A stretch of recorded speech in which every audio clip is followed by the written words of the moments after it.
Hello, and I'm back.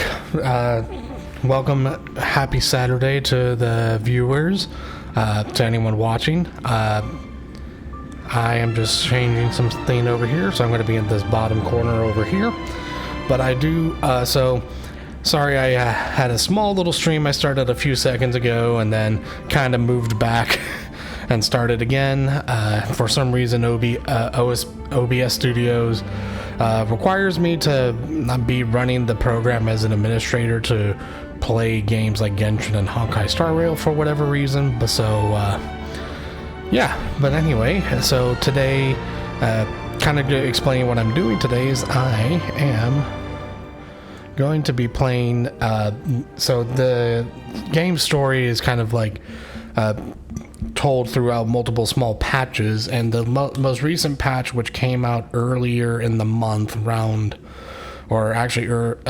last month, kind of like around after Christmas but before New Year's, they continue the story for this game, but I have not touched it since then because you know, travel, business, and other things like that going on. But today I plan on playing this. And hey John, how's it going? Welcome to the stream, man. So anyway, I'm going to be jumping into here. Should have probably started this right before I logged on, but you know, it is what it is.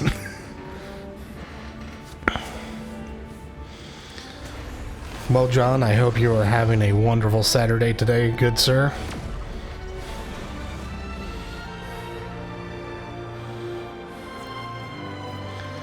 Alright, and how was I'm doing pretty good. Went on a pretty long walk today. I got to 17,000 steps today. So I'm doing pretty well. So everything's going pretty chillax on my end, so I'm pretty happy. And how's the audio on your end? Is everything sounding good?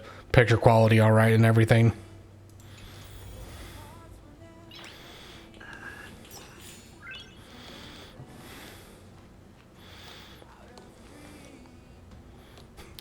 Yeah, 17,000 is quite a feat.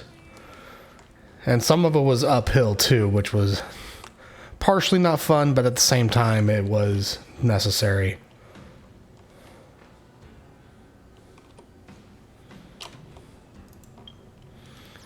Okay, well let's just get all the daily login stuff out of the way. Okay, and then where is... Video's a little choppy. Yeah, I kind of figured my webcam isn't exactly the greatest quality, but it is... Oh, okay. Could also be your connection. I just blame it on the fact that I got a really cheap webcam too, so... Shh. But I'm glad you made it, John. I really appreciate it.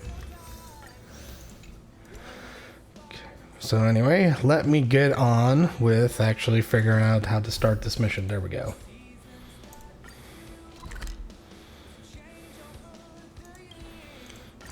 Alright. There we go. And let's get this mission started.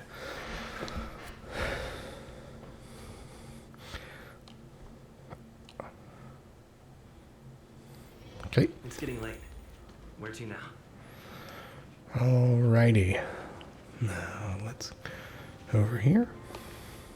I thought member 4, Pokakakamon, had gotten rid of most of the society members.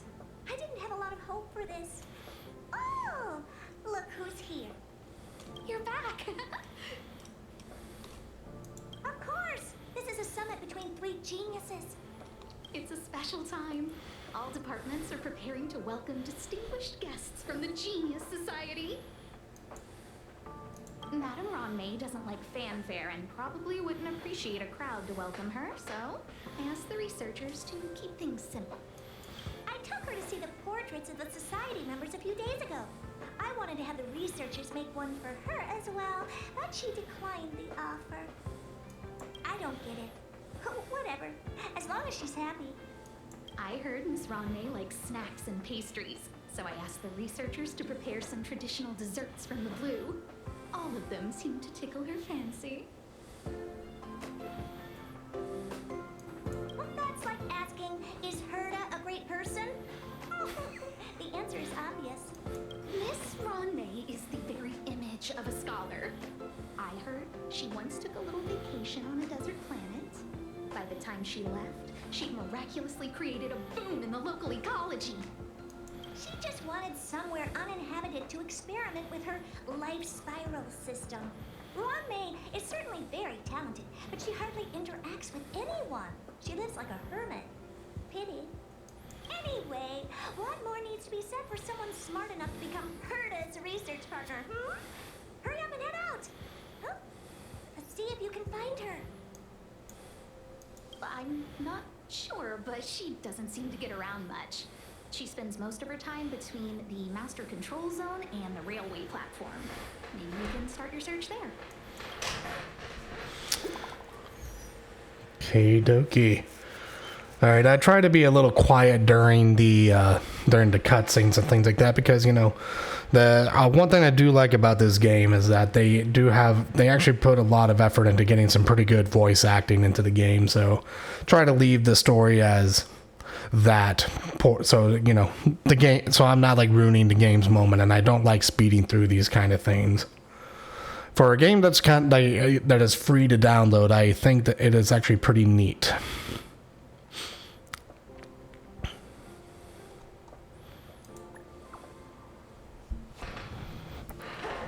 And let me grab my treat for myself today, which is the Mountain Valley sparkling water.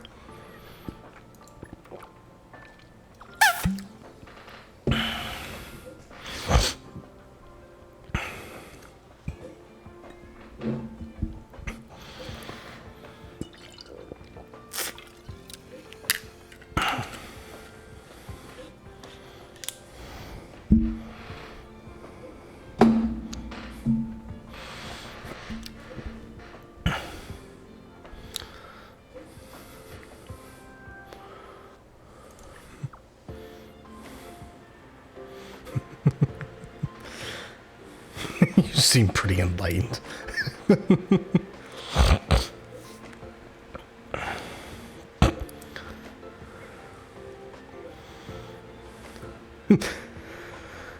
What I do find funny is that a lot of people have speculated that this person texting M Robot is actually Screw'em, considering. So the character Screw'em is like a kind of like an android person, in case you, and he shows up in another mission that it was a bit earlier in the game that I've already completed, and unfortunately there are some characters who don't hang around very much after the fact, and he was one of them. But he's also a member of the Genius Society, kind of like Herda over here and Ruan Mei that we're about to meet. But Anyway, what more needs to be said for someone smart enough to become Herda's research partner, Hurry up and head out! Huh? Let's see if you can find her. all right, let's go. All right. Oh, she's right next to this express. All right.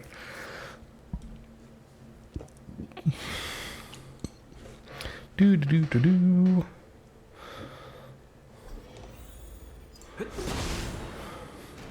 Of course, just randomly we're hitting objects. Someone next to the railway platform. Could she be? Wow, the only person. Oh.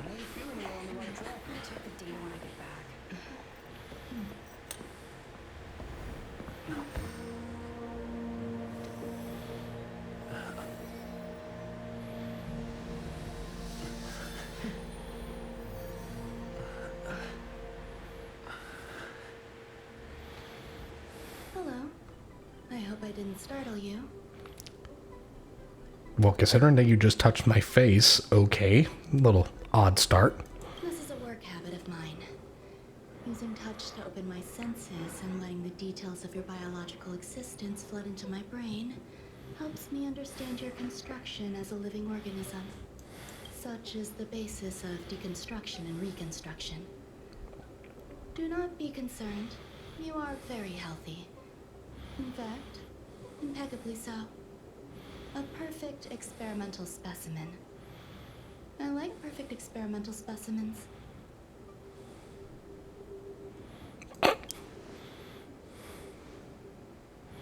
Oh, really?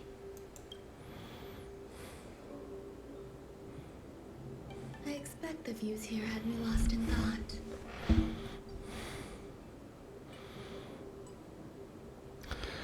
Okay, I think, and thanks to my friend Michael for giving me heads up. I'm trying to adjust the game volume. Right now it's a bit of a quieter scene, so I don't know if it's going to all of a sudden now blast your headphones. I'm just trying to keep my voice a little bit louder because in my previous streams that I've done, apparently, I don't know, for whatever reason, my voice was not coming out very loud enough. But let me see this. And is that working better for anyone watching?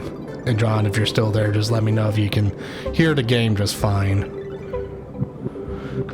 Or my friend Michael, so just if you're listening. I don't usually go in and out of the space station, and only discovered today that it was blessed with such calm, open views. It is a wonderful fit for the sweet fragrance of lotus leaves, plum blossoms, sticky rice, and frosting sugar.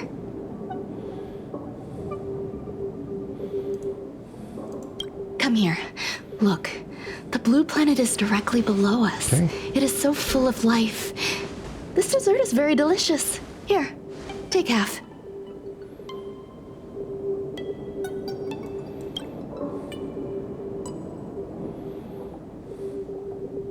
Delicious desserts remind people of how flowers look when they bloom. Ingest this dessert one bite at a time, and the sweetness will linger in your mouth. I hope you like it too.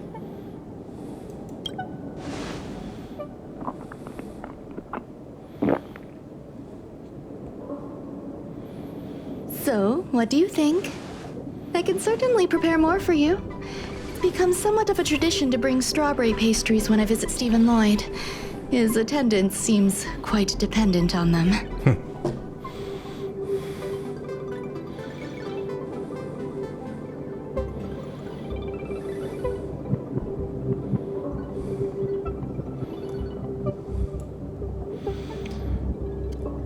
Okay. Alrighty, and I'm hoping that settles the I'm hoping this works on the volume end, so let's keep going. Alrighty. An outstanding dessert. 10 grams of cubed sugar, 1 dried and salt-preserved plum blossom. Baking and cooking are the same as nurturing a universe. The heat must be controlled, planning must be meticulous, and one must not panic, no matter what happens. Unfortunately, there are still too many people in the space station. The clamor is not fitting for desserts. By the way, do you remember what my research is about?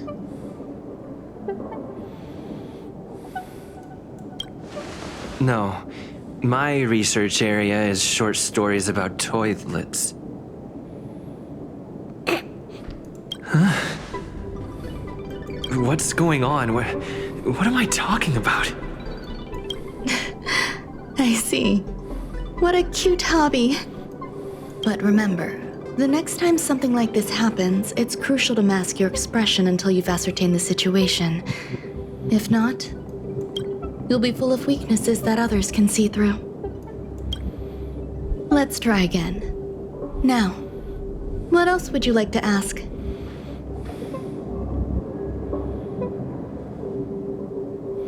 Okay. Burst volume settings were a little better. Okay, let's try that then. Yeah, I've had issues with my mic sounding a little odd, but thank you for keeping me informed. Got another friend who's watching, but he is using his Xbox to view me, so he's just texting me. So. The dessert was tasty. I would like more.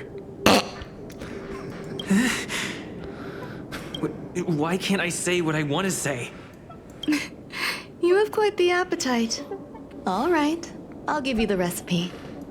Come and have a walk with me. A stroll is the most appropriate post-dessert activity. As the masses depart, there's an enveloping calm here, just like in the no man's land I've ventured to in the past. Can you imagine a completely lifeless world? From there, you can glimpse the stars that lie at the very edge of the horizon. Following its celestial trajectory, the Great Teal Star illuminates an endless sea of white across both the sky and land.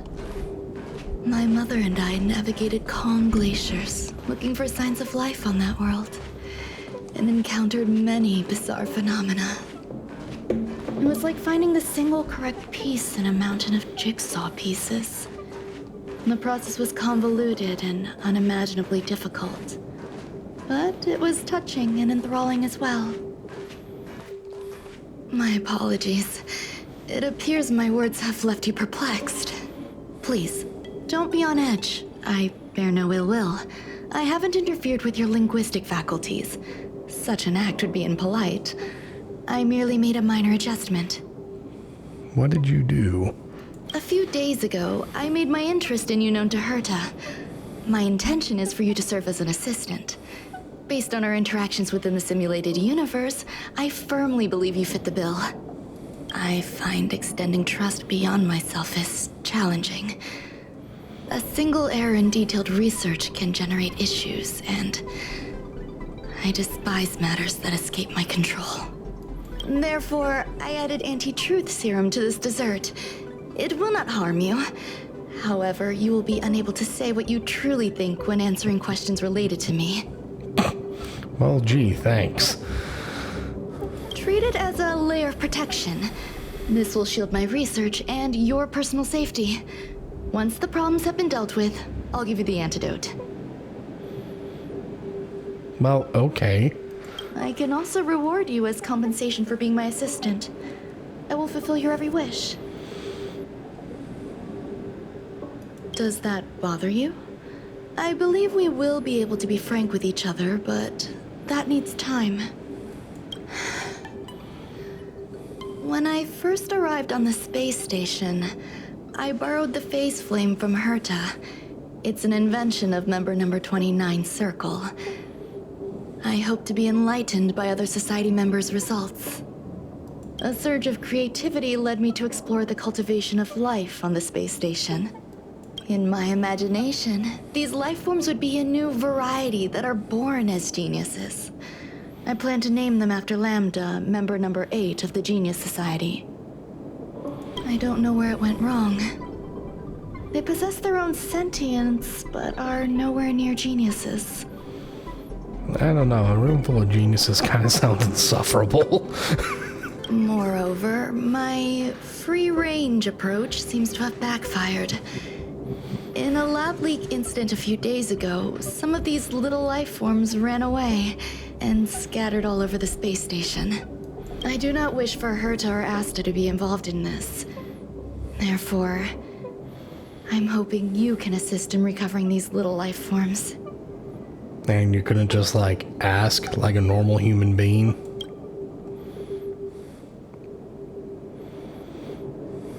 This has nothing to do with them. Besides, the more people involved, the more problems there will be. I do trust you. The researchers are still treating these entities as visitors.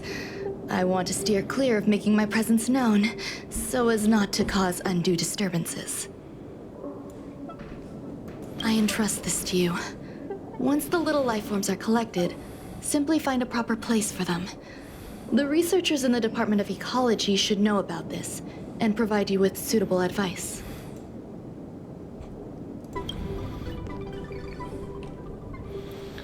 Alright, now we're off again.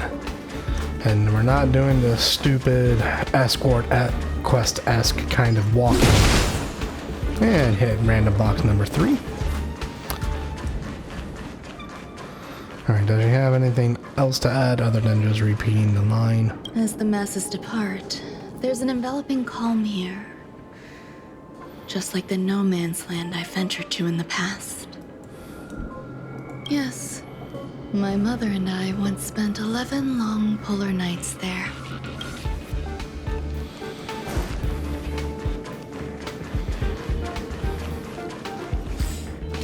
Okay, so we go to over here and fast travel like a speed of light. It's getting late.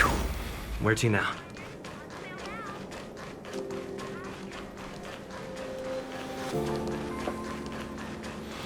Alrighty, do.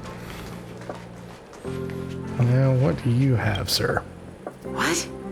A place where the space station stores dangerous experimental results?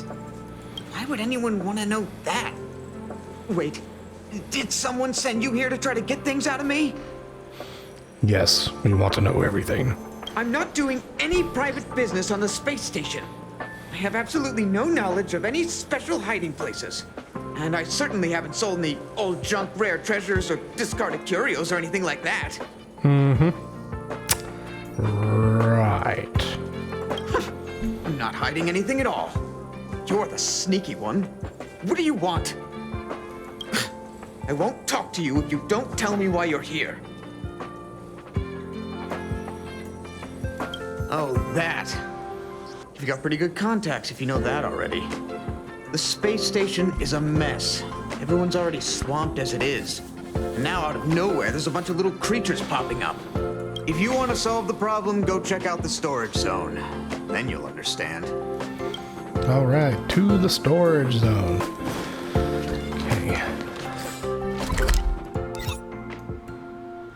Okay, and down here.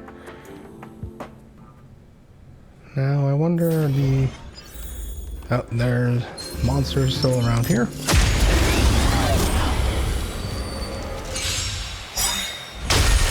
We have the upper hand.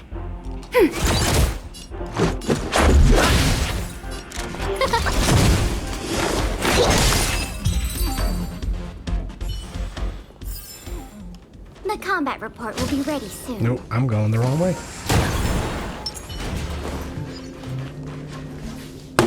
Woo!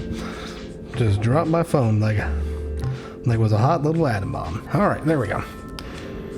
Anyway, let's move on over here and ooh. There are so many people.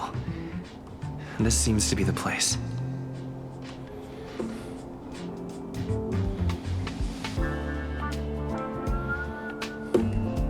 Okay. Now let's... Oh, another box.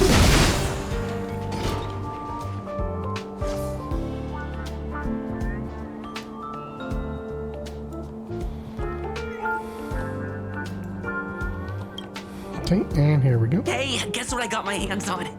Word on the street is that this is the downgraded version of Ruan Mei's life cultivation formula. It says 10 carats of ingenuity, 1 ton of practice, 30 particles of starquake, and a few drops of poisonous liquor for Madame Yu Ting Tu. Rumor has it that it once created a talking chair. Not a particularly intelligent one, but boy, did it have a sharp tongue. They dismantled it and used it for firewood. Can you believe it? What? What the hell is carrots of ingenuity and tons of practice? I mean, okay, well, ton of practice. I mean, hardy har.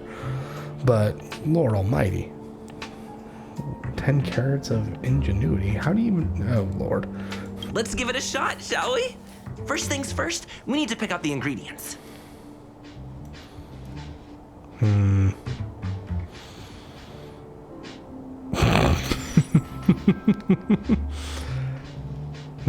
Confidence, and that came out of nowhere. No, I think the courage to drink 2 bottles of Capocali in one go.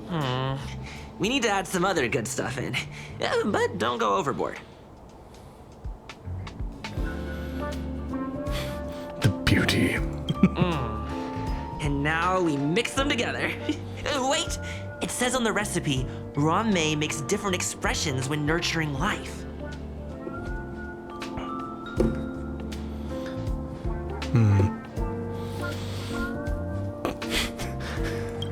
Yikes. Take a look at what you just cultivated. Oof.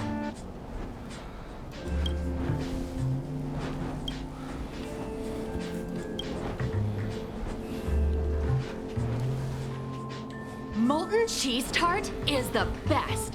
Its outlook is infectious. Its positive mood has influenced us all. What's our slogan again? 1. Stop complaining. Change your attitude and use the delicious molten cheese tart to stop the flow of negative energy. 2. Energize yourself. Increase your capacity for action and walk on the path of molten cheese tart's absolute conviction. Our creed, molten cheese tart is the best. Oh, praise be. You don't know? Molten cheese tart is Madame Ruan Mei's top fan. This is how it preaches. Those who offer their love are expressing admiration and affection for Miss Ruan Mei. Molten cheese tart. Oh god, this game, man. Sometimes I just love the humor in this. Oh, let me tell you something. Mr. Screwthum's followers are all very logical, but they're just awaiting the arrival of the mechanical aristocracy. Since you're so interested, I'll tell you how to secure an audience with the Honorable Molten Cheese Tart. You'll need to work hard to get there. You need to plaster hearts wherever Madame Ruan Mei has been. If you're sincere enough, the Honorable Molten Cheese Tart will show itself. What the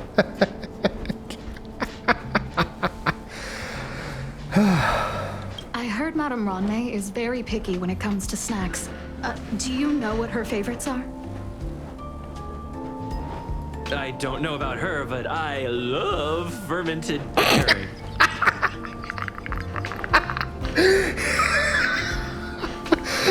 fermented dairy? Oh no! Oh.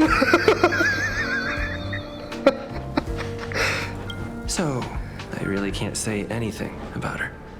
Did I ask about your favorites? Also, that's disgusting. What's wrong with you?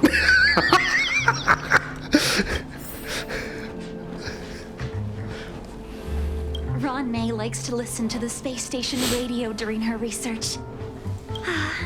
Some of us younger researchers are her super fans. We're always scanning different frequencies to find out what her tastes are. Do you know her favorite tunes by any chance? No idea. I just listen to comedy skits. So, I really can't say anything about her. As expected. You look like you belong in a comedy skit yourself. Oof, ouch. That's a little harsh.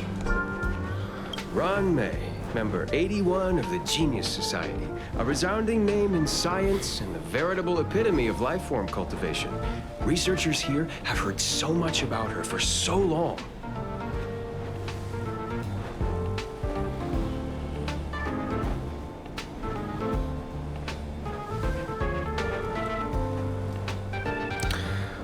Thank you for the chat, but no thanks.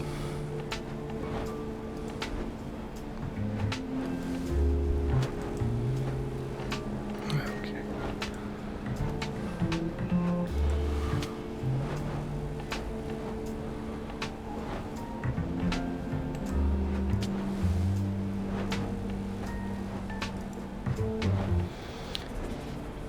There we go. But once she arrived on the space station, she just took over everything. And what did Madame hurt to do? Absolutely nothing.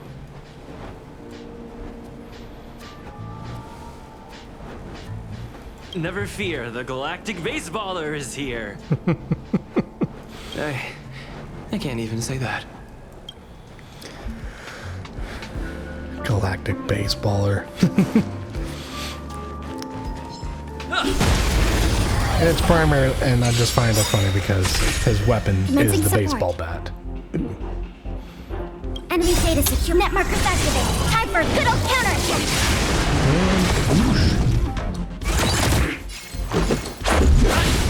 No manner. Commencing research.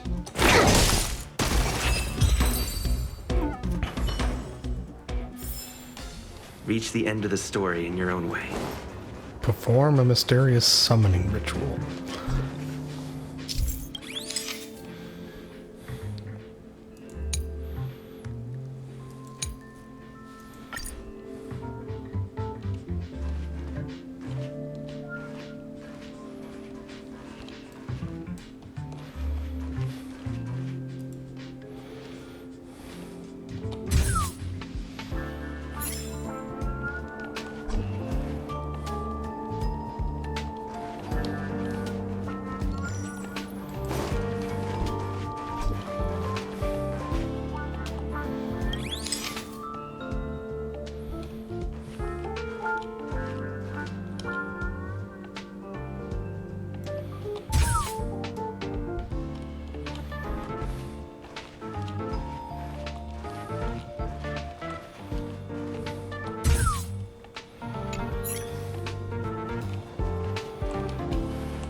Do I have to talk to these guys? No, I can't talk to them again.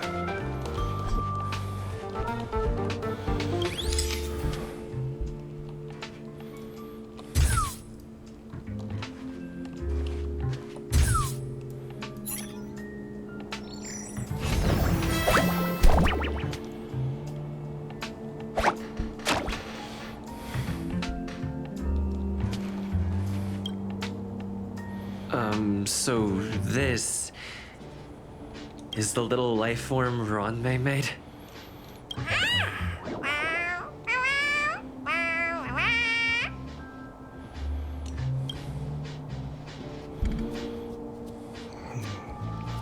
Out of nowhere. I am humbled to meet the molten cheese tart. What are you frozen in place for? Oh, you don't understand the honorable tart. That's okay. No worries for situations like this. We've specifically concocted a synesthesia beacon. Molten cheese tart. Wakaka! I'm a genius among geniuses!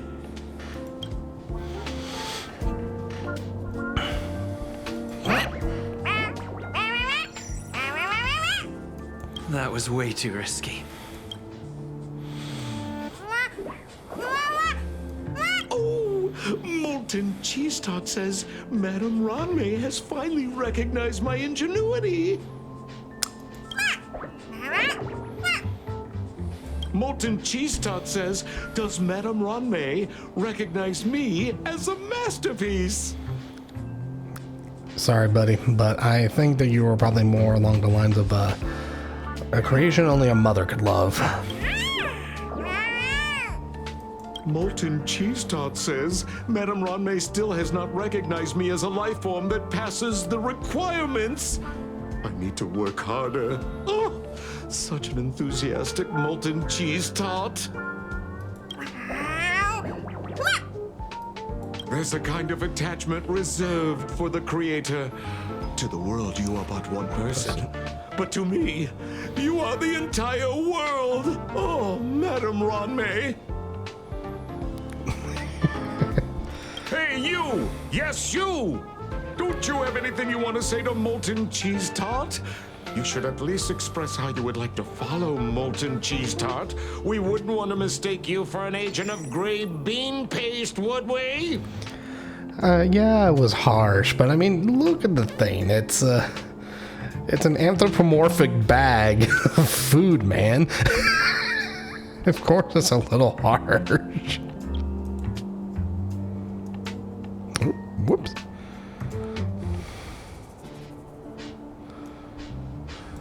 Okay,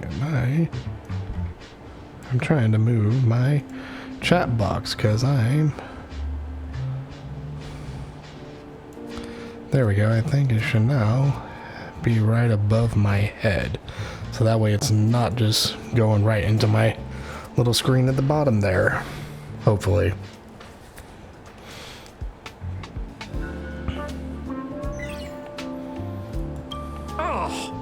get lost and get as far away from here as you can. You see, the Honorable Molten Cheese Tart has always been fighting against gray bean paste in terms of flavor. The Honorable Molten Cheese Tart is a firm believer that people's lives need to be optimistic. They both hope to receive Madame Ruan Mei's recognition and have been working so hard. Gray bean paste versus molten cheese tart. Good lord, who comes up with these names? Of course. It's not like we have any followers of gray bean paste here. All the ones who came here to stir up trouble have been converted by us. They went from refusing molten cheese tart to loving it. This is called conceptual annexation of taste. It's genuinely puzzling. Despite molten cheese tart's remarkable qualities, why hasn't Madame Ruan Mei acknowledged it? It's clear that it yearns for her love. Love from the creator to her creation? Familiar love? Doesn't sound right. Romantic love? Definitely not. Again, it's an anthropomorphic bag of... Unless, I guess that's what a cheese tart looks like, although it just looks like a sack. I don't know. Expecting me to understand love is like asking me to map the farthest reaches of the universe. Remember, as long as love is your compass, you're on the right track. And in the wise words of the Honorable Molten Cheese Tart, love must be shouted from the rooftops. That depends if the Honorable Tart agrees to it. Only if the tart agrees. Oh? The Honorable Molten Cheese Tart has agreed. And I agree, and I'm glad that you see my reasoning, John, or that you see that, because I do think that there's quite a bit of effort in here. But I guess I could kind of show you after this interaction how most of the money is made for this game, since it is free to download.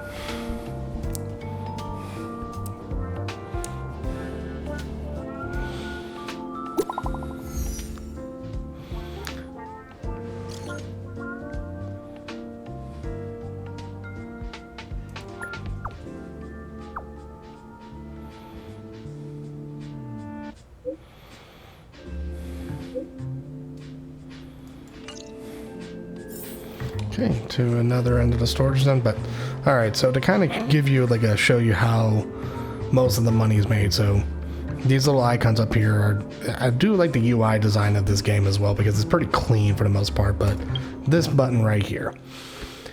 So this is how most of the money is made. It's kind of like loot boxes in the sense that, you know, there's a premium currency that you can get that requires you to get a few things, so you can purchase these 5-star items and and the, you know, as you can see, some of them are only limited for a available amount of time. That is the only unfortunate thing I think about this game, but again, you know, no game is really ever free for the most part, and you know, there's a lot of artists and voice actors and things like that have been put a lot of effort into this game who do deserve some sort of compensation for their work. Now then there's the, you know, this is the regular place where you can kind of get a bunch of the some 5-star stuff that won't go away forever. But you know, some of these are kind of they may not be as most powerful of all time, since the newer characters tend to be more powerful at the moment because they usually design and build the game around these newer characters being incorporated into your team build-ups and things like that. So, for instance, I already have the woman. Her name is Kafka, and I got her when she was on running for the first time. But I have a few of the 5 stars as well, because all the characters are either rated as a 4-star or a 5-star. and the little circle around them kind of will show you purple, and to the left, purple and is like 4-star, and gold is the 5-star ratings.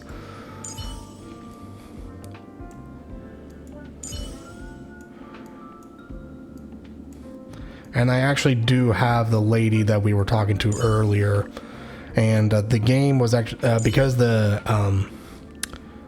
Honkai Star Rail won like the mobile game of the year. They actually gave away the other character that was on the banner, the Dr. Ratio.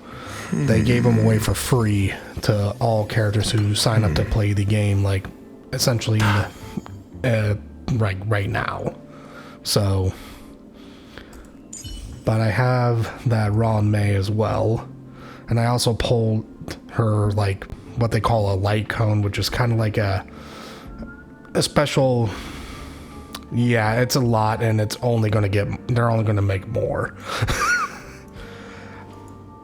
But, you know, not all characters, you can't just throw 4 random people. You can't throw like four of them at random into one team and expect them to have the most optimal performance. So a good portion of this game is also learning which characters work well with one another and how to best utilize them in that regard.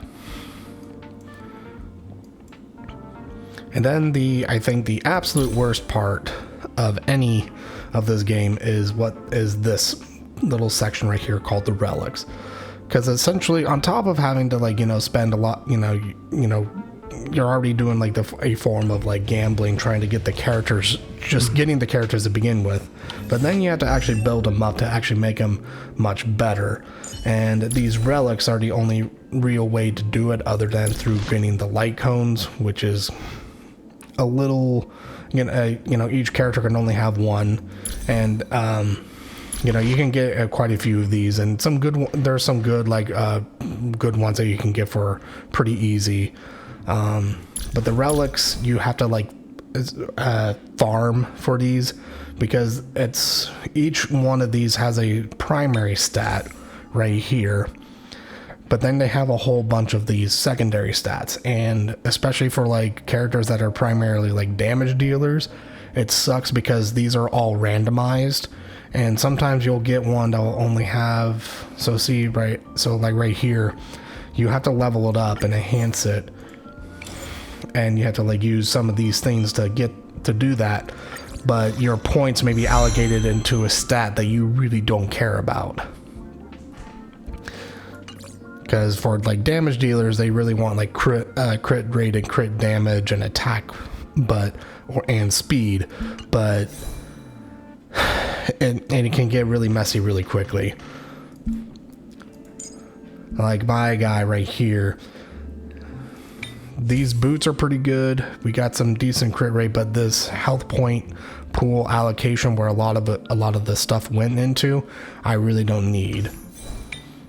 Got a good crit rate from here, and I got some nice crit damage, but I really don't need defense or break effect for this character. Although the break effect is not super terrible on my character, just because it's the primary character that you unlock from when you get the game. Like, this is supposed to be like your character, which is why he's named Logso, because that's like my account's name. The default name is Kailus or Kalis, and kind of like named after the Roman deity of the sky. And yeah, so there's a lot. The in-depth of building the characters in this game can get pretty harsh, can get pretty overwhelming pretty quickly, but I won't overwhelm you with that, because having a lot of characters in of itself. Oh no, am I gonna sit on this toilet?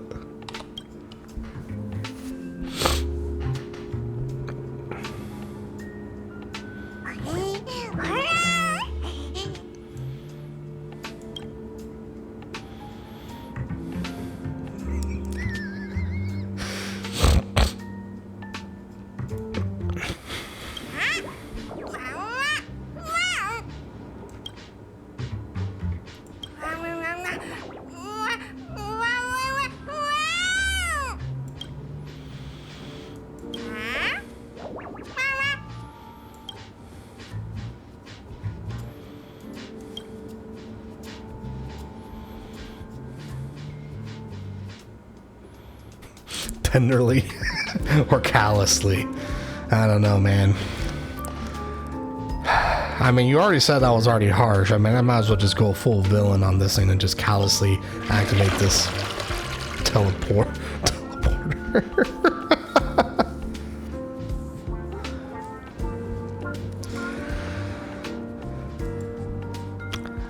I think the teleporter was more so acting as a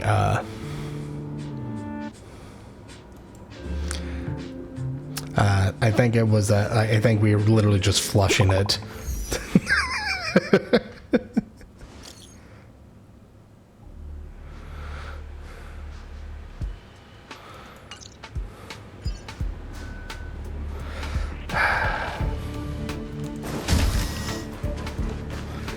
Okay.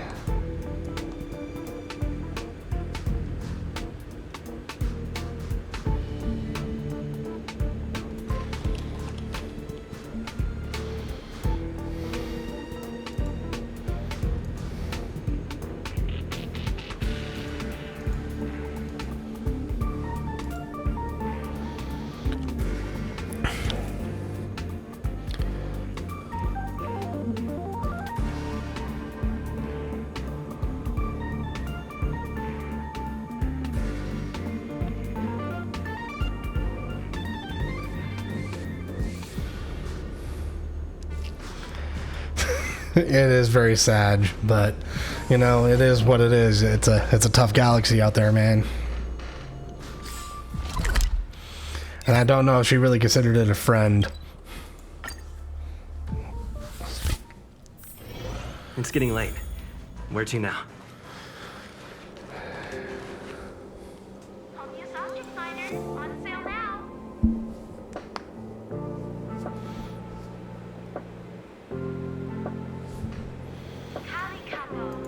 And sorry if looks like I'm focusing very intently on looking at the camera here real quick. I'm actually trying to figure out how to change some of the chat stuff here real quick, because it's very like I need to change the alignment, I feel like. So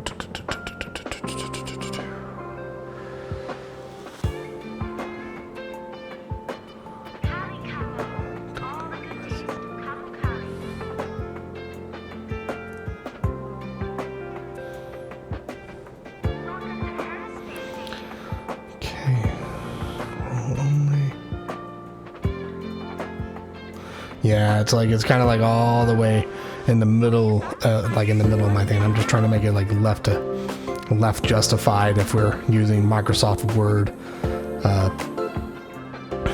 settings.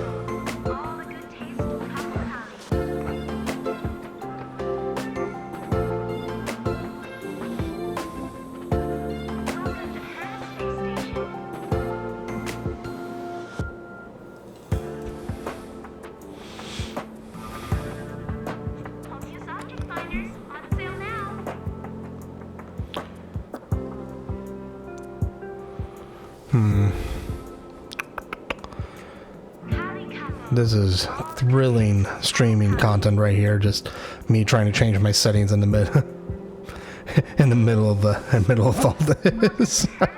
Oh Lord. Mm-hmm.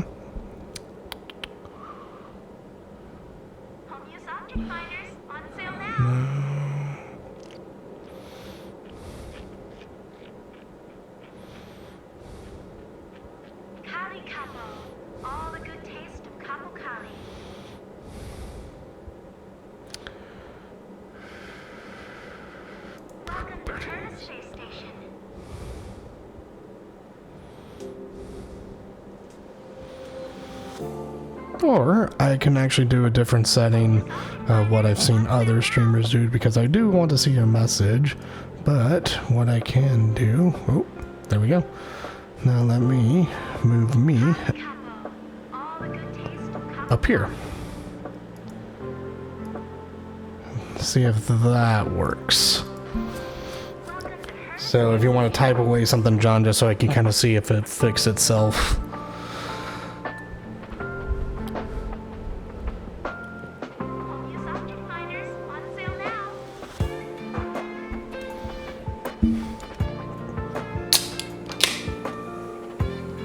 Oh my.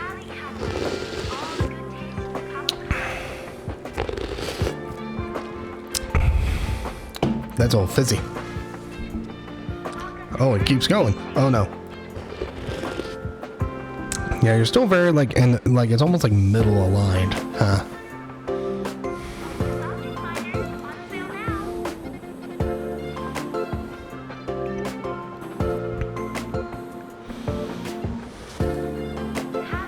Sports.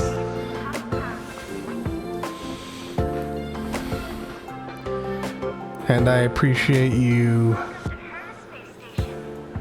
giving me and helping me out with this as I try to get this all set up.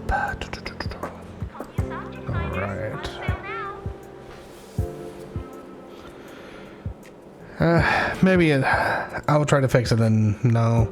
Should probably try to fix it now. So annoying. Blending mode? No, that's not it.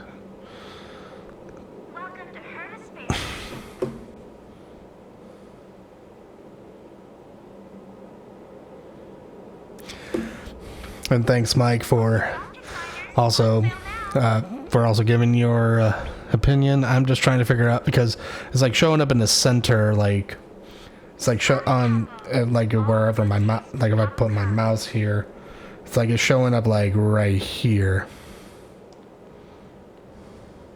Welcome to Hermes Space Station. Yeah, so it's like it's showing up here, and I want it to like show up more like over here. Although I guess it's not too bad right there either, because at least it kind of gives me like a little view. But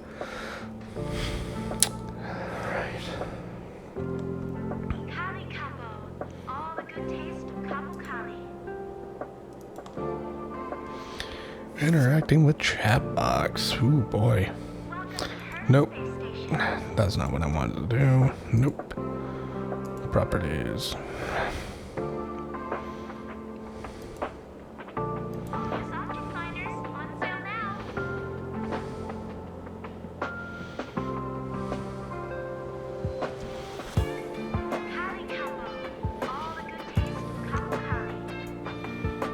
Ah, okay.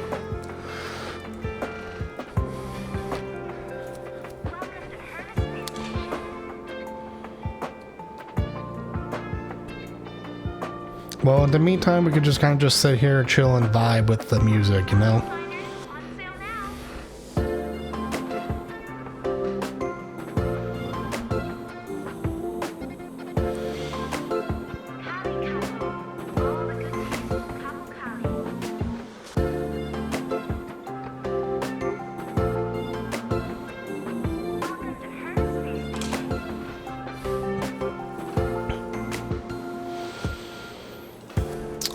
You know,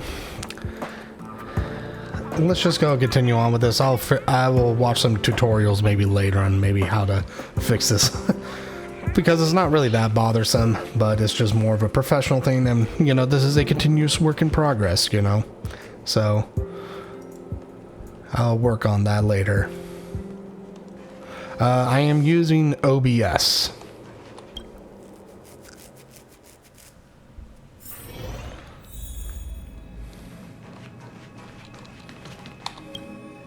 You're here. Herta called Screwlum and I to the space station to discuss some important topics. She also sent an invite to Steven, but he didn't reply, and Herta didn't seem to want to wait any longer. And now, I wish for you to attend this meeting with me. I don't want Herta to worry herself over these frivolous matters, even though she probably wouldn't care anyway. Just in case, I want someone who will be on my side. In other words, you. Help me. It'll be easy. Just remember, my secret stays with you, don't pry too much, and keep your expressions in check. All right, let's go.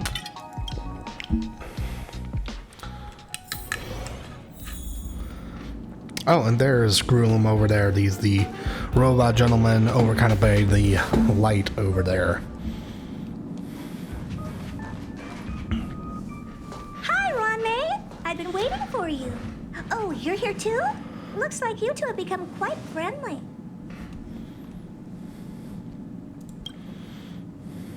It's good to see you, sir. Affirmation.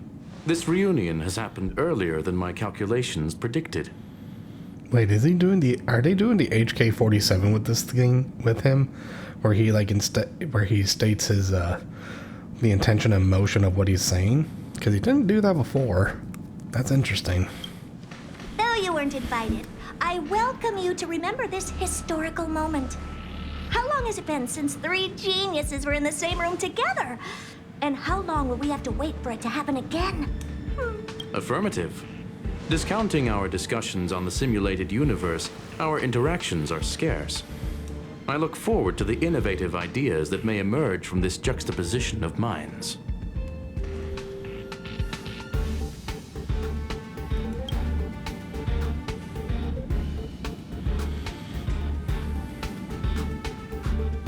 Let me get straight to the point. I think it's time to find another partner for the simulated universe. You wish to kick Steven out? No, of course not. Steven doesn't want to get involved and voted to abstain. Oh, whatever. Look, I respect the way people want to live, but he doesn't have the chance to be involved in this decision-making anymore. Question. Are we introducing a 5th partner for the simulated universe? Another. Yes, a 5th genius. The reason for our gathering is clear to everyone present. What else could prompt such a gathering of brilliant minds except for the answer? No one can refuse the secret of the eons. Not even Xandar. We'll definitely get a response. So maybe I could just also provide some context for y'all that are listening in. So essentially the simulated universe is actually a gameplay mechanic, and the room that we were in before, we were whisked away to this cutscene, the little blue light in the center of the room, essentially it's one of remember that relic screen I showed you earlier, and the one that had like the rope and the little ball in the center?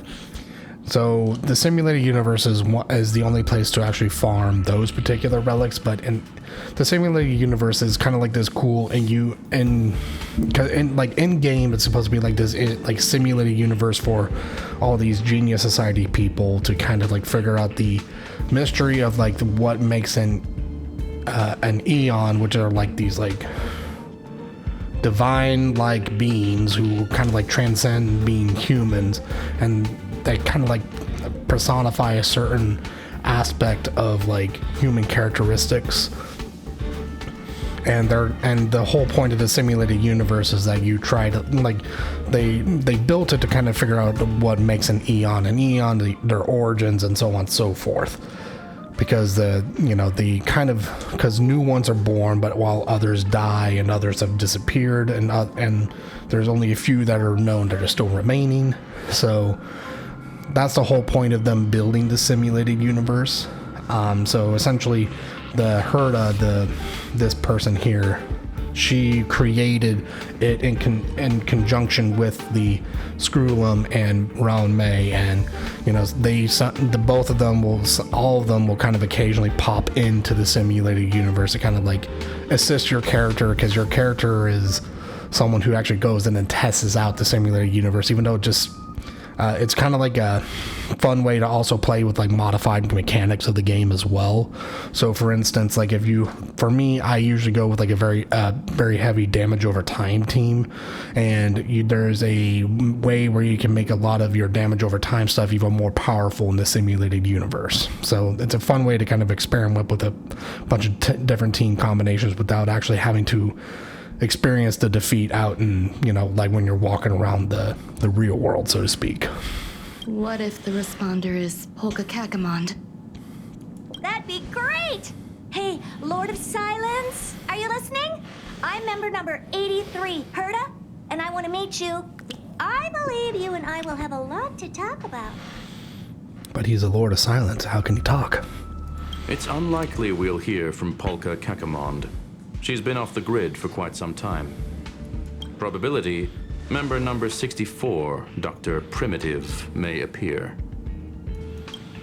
That's a hard hard pass. Given Dr. Primitive's shady research practices and his tussle with the Galaxy Rangers, the IPC will surely turn this into a media circus. He can get lost. I'd prefer it if the simulated universe remained scandal-free. What about you, Ching-Tu? Are you still in touch with her, Ruan Mei? Is she still alive? Can we ask him to leave if we are to discuss this topic? The process will be long and boring. There's no need to take up other people's time. Of course! You brought him in after all. It's up to you. All right. Let me walk you out. And what the heck is this? Seems like a programming error. This fragment of Ruan Mei.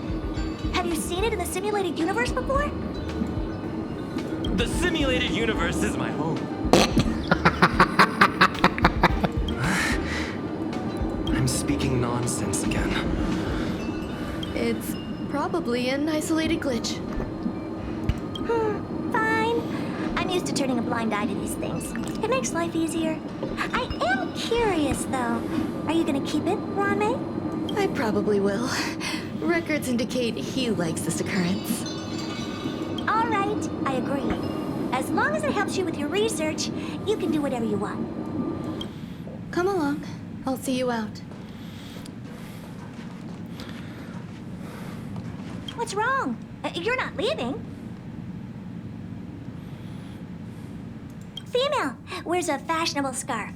I find her rather fascinating. And apparently she only, as my friend John said, maybe she only speaks through sign language. The air in the space station has a pleasant quality. Affirmation. Knowledge flows within it. Dr. Primitive's true identity is not known to me. His previous transgressions against humanity lead some to conclude he may be an inorganic entity. Affirmation. All beings, organic or otherwise, should value peace. Okay, so he's not doing a HK-47 thing. He's just saying affirmation.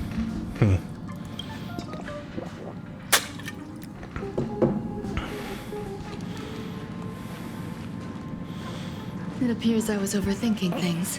Impulsive behavior is pretty characteristic of her after all. Thankfully, it was just a minor scare. Still, meetings give me such a headache. It seems I'll have to stay put for a while. I see that you've recovered the life form in the master control zone. Thank you. Well done.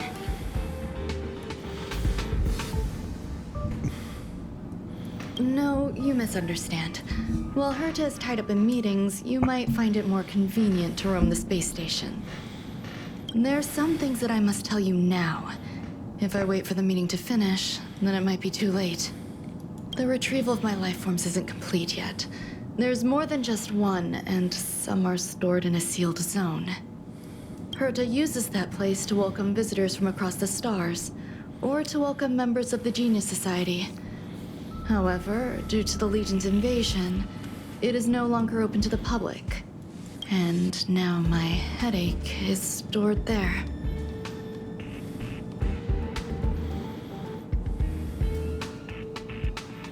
She gave me permission and said no more. I'm giving you my access card. Give me your hand and I'll input your fingerprint into it. Stay vigilant, Assistant. Should you come across a threat you can't handle, just alert me. I'll come to your aid no matter what. Remember, there is a giant incubator in the middle of the zone. That's where my headache is stored.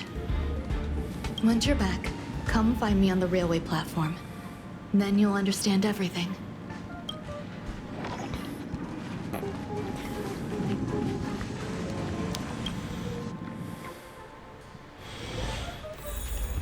Oh, we're back here. So anyway, this is, as I was kind of saying earlier, this is the simulated universe, and essentially you can kind of go in here. You kind of go in, well, maybe we could do a run. I'll do a quick run of this world, since I still got, because every week, because the the points that you get every resets every week for all these, and these are the rewards that you get for yeah, kind of like the Matrix. It's essentially you get all these rewards for running through the simulated universe and doing it on top of, you know, the rewards from actually going through. So I do not like this world because the end boss kind of sucks, and I don't have a good enough built team to deal with it with regular ease yet. I haven't done this one in a long time, but I don't really need some of those. Maybe this one, but I think right now my biggest one that I need to focus on is this. So, as I was kind of saying earlier, so when you get into the simulated universe, you have to play without any of these things for a while. But once you actually get to a point, you get to select a path that resembles what an Eon kind of actually follows. And my damage over time team uses this path called Nihility.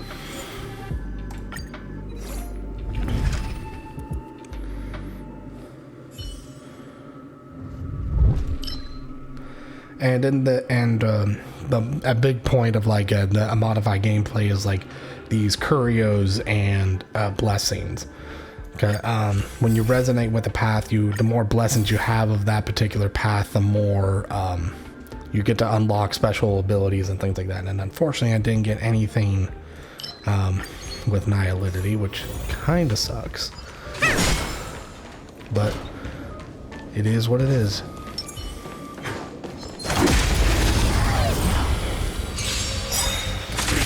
Yeah, and say bye to breathing. We're just having fun. Small fry. You're cooking. May as well kill them all. Specimen sighted. Stand still. We're just having fun.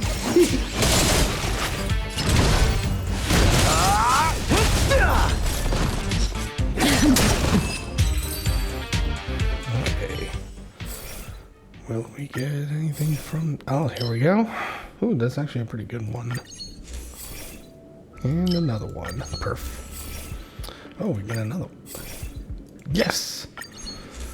So the point is that you want to try to get as many of this, when you're doing the simulated universe in its standard form, you want to try to get as many blessings from the same path that you're following to get what they call the resonance, because essentially what happens is you get this special attack right here, which for Nihility, a big black hole that implies a lot of damage over time effects will be placed upon them. And with Kafka here, the character that I like playing, her skill over here will actually trigger the damage over time effects that are currently placed on the character. Yeah, I also have this, in case you haven't noticed, right now the fight's so fast because right now it's on fast forward because the game has a weird balancing issue in terms of like speed. So here's what it looks like without the fast forward on. Relax. Try this on for size. Small fry. Snap out of it.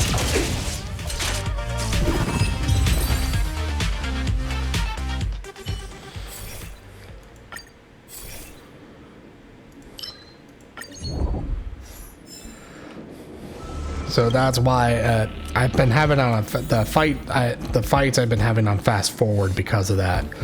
Granted, it's not as cinematic, but a lot of people who play this game usually prefer to play it on fast forward because usually, you know, as you can see, this is only just like a 3-character fight here, but it couldn't take quite a while with, you know, actual real-life time actually going through the whole thing. Now's my excuse me. Coming through. Stand still. Because of all these other things that are going on. So.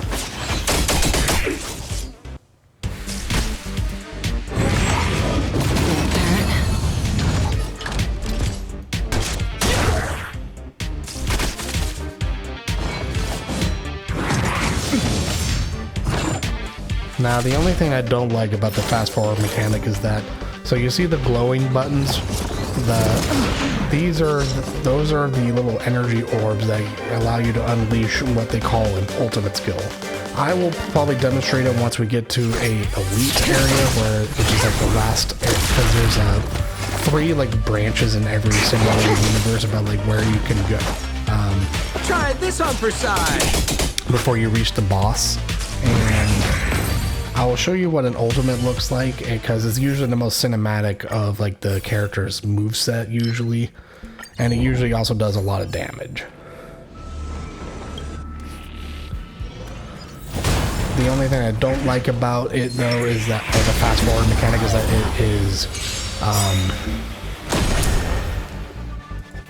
it doesn't actually, it applies to also the ultimate, so the ultimates also look kind of funky with it.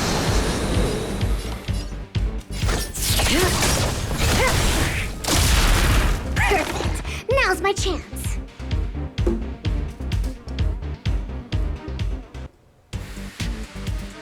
Okay, there we go. Relax. Okay, let's see if...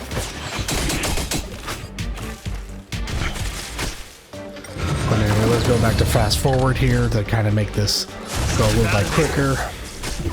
May as well kill them all.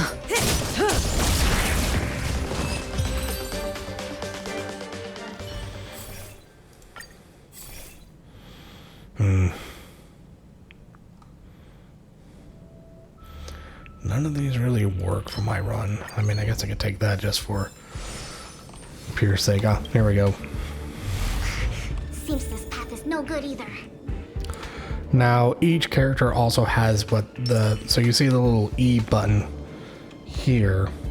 So each character has a talent that they can also implement.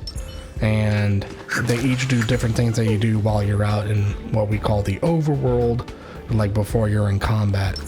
And for most damage dealers, it's some sort of damage thing. But what I did with her, she's a healer. So what I just did is I gave the team for the next battle like a enhanced healing over time. Happy to see us. So now with Kafka though, hers Does that hurt? is an AoE kind of thing. So I'll go and put this on regular speed. I think something bit me. Yeah. Just in time. So I'll show you now what the ultimates kind of look like without the fast forward, because when I go back to fast forward, it's not going to be the same. But I'm going to do it in this order because this character, his ultimate increases damage over time over The customer is king. the vulnerability for all the me enemies. to betray the king, well, you gotta make it worth my while.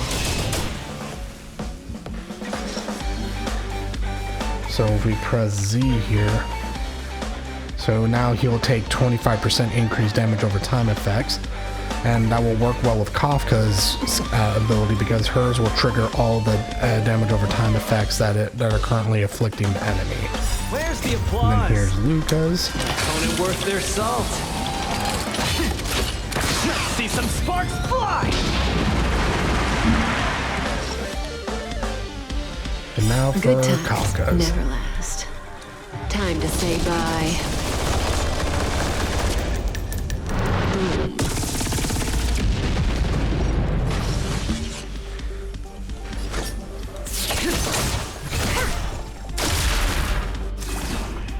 Target specimen sighted. Now I'm not going to Preparing really for play glitch. Lynx's because Lynx, that's the name of the healer here. Her ultimate, it does like, it's a heal. And it also does a team-wide cleanse. Relax. So it removes debuffs from my team. And since she's the only one that's actually being afflicted by it, she can probably live through it. So, okay.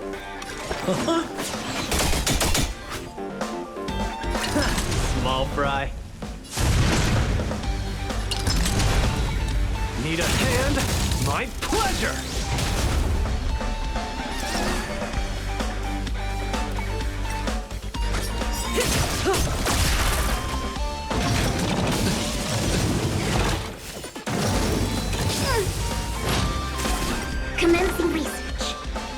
just because poor Sampo got hit by a big old bleed effect. We're gonna try 'em all.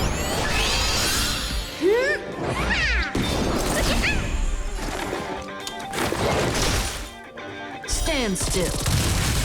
We're just having fun. The punches decide. Yeah, the ultimates are a really fun part of like playing the game because some of them are very awesome to look at. Stand still. One of the characters I have, I think probably, and well, all of their ultimates tend to be really incredible, but I do think that there are some that are better than others. However, I don't have the right characters right now that I can show you the ones that I think are probably the coolest, but I can pull them out here. So in the simulated universe, after you defeat an elite, you go to a domain called a respite. Here you'll see a version of Herta there, and if anyone died, you can go to a reviver here. But this is also where we can download, because we're technically in a simulated. And yes, it was a giant pill.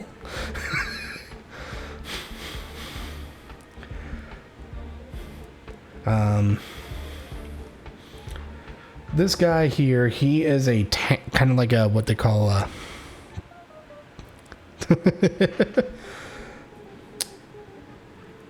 Now this guy here, he's like a tank. He's in story. He's actually Lynx's brother. His name is Japard.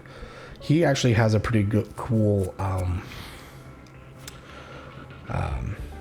ultimate as well. Although all it's doing is just giving a giant shield for the whole team. It's pretty impressive to watch, and the voice actors just put a lot of effort into it. Now, I do think that the main character here, or like your character, he also the male, I think the male does a really good job with his voice lines. I haven't seen the female version because you can choose a guy or a girl when you first start the game. I haven't really heard too much of the female Trailblazers like voice lines, but I think he goes really hard on the slow down version. And this guy, well, he's not really good for damage over time, but he is really good at just overall damage. So I think just for propriety's sake, who should we grab? Or should we grab anyone at all? You know what? We're just going to keep going.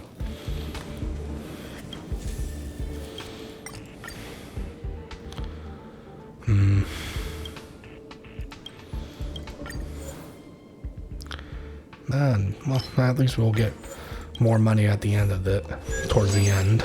So, let's keep going.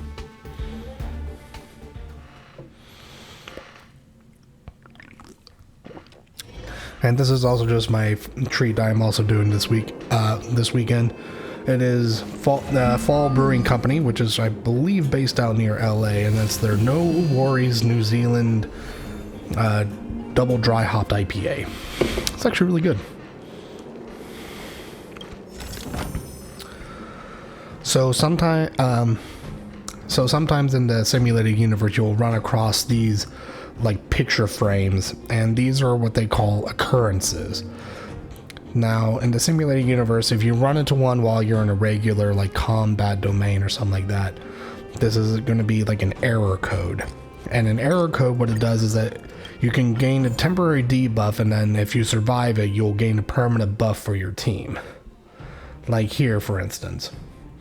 This is probably what I'm going to be choosing right here because it fits my team's needs probably a little bit more. Fixing this code into a normal curio takes 3 battles.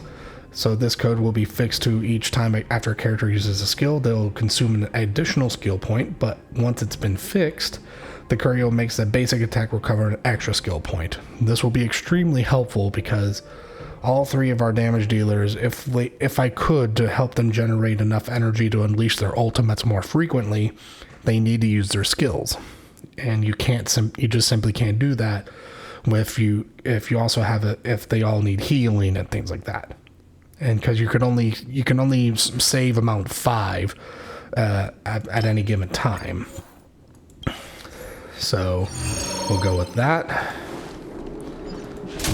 Whack random thing to get more stuff, and hiya! And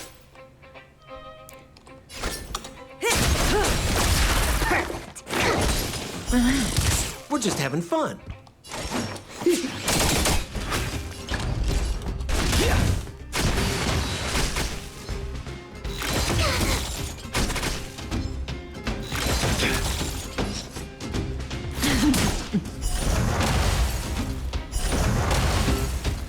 kaboom.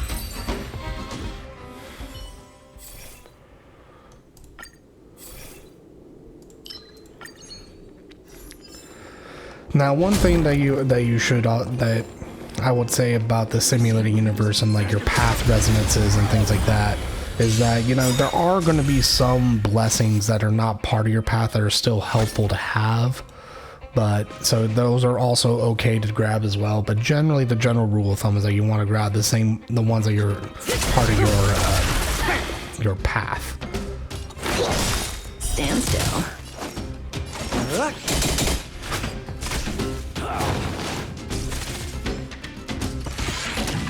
The punches decide.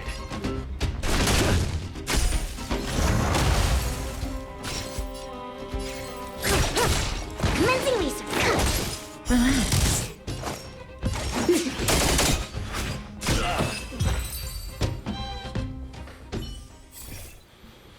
And the one thing I will also say that I also really appreciate about this game is that the sound design and the music in this game is really great.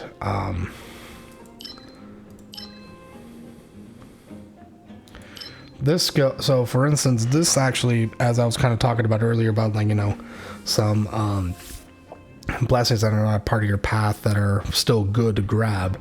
This one right here is not that bad because a follow-up attack is a specific like attack that is done that's not like part of your regular repertoire, and only certain characters do it. Kafka actually does one, and you see it whenever generally we've been seeing it when after I've been attacking with links.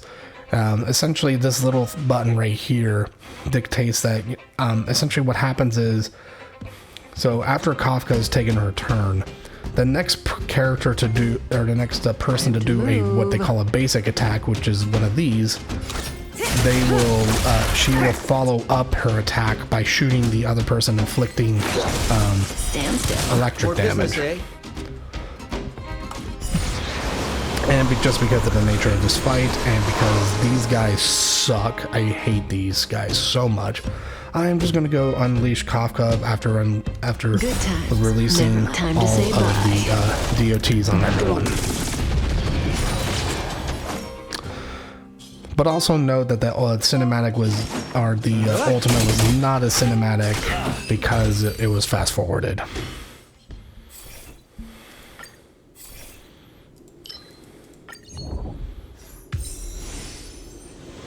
Okay, so the code is fixed, so now we'll have a pretty steady stream of supply of skill points at our disposal. So now we're in an encounter domain. In the encounter domain, it will do an occurrence just like the occurrence domain, but this one is specifically set that you will fight something. So since we can't really do anything with our talents in this phase, I just decided to gear up Lynx and get her healing over time prepped up, so that, because this one can be either we have to defeat two elite enemies at once, or we have to kill the boss in like within 4 turns, which I think is probably going to be the boss in 4 turns.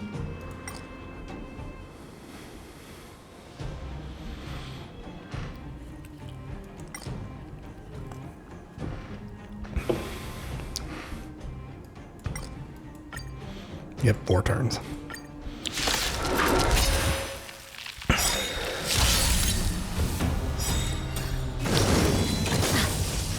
Okay, now we'll start off by slapping down that resonance by getting all those DOTs in there.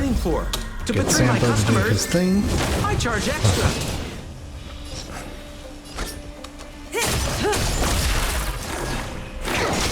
Relax.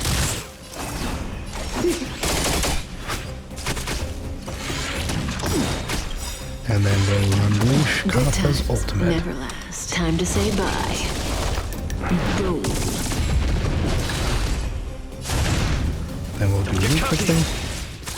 Say bye to breathing. So the unique thing about Luca here is that he's primarily like a kind of, so Kafka, as you can see with her E, it's called a blast, so she can actually hit the 3 enemies within a certain range with one another. Luca is a single target only kind of guy, but he also has this little bar here so that his essentially once he gets around 2, he can actually enhance his basic attack, which is this, or maybe I'll show it when we actually get back to him.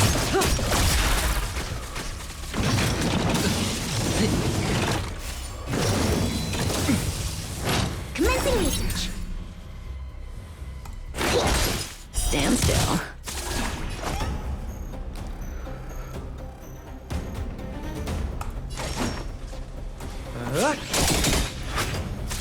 Small fry. So you see here his basic attack has a little bit more of a shine to it right now. That's because he has 2 of these points here. Essentially every time he does an attack, and he also attacks with his Throw a punch, or it'll be curtains, friend. with his special attack, he gains a stack of this, or if he uses his ultimate, he'll gain 3 stacks. But essentially, at every 2 of these things, he'll actually enhance his basic attack to do something, to do this, which essentially gives a massive bleed over time effect, which is a damage over time.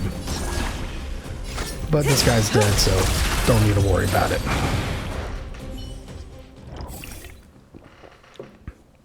Ooh. Now this is a tough choice. My normal inclination would say normally stick with this, but because with the boss at the end of this world, I'm gonna actually choose this. Wait, hold on.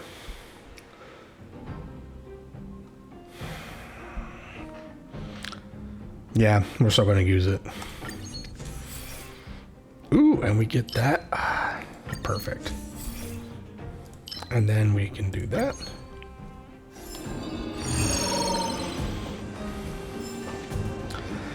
Now to actually hit the They don't look happy. elite of this lane. Does that hurt?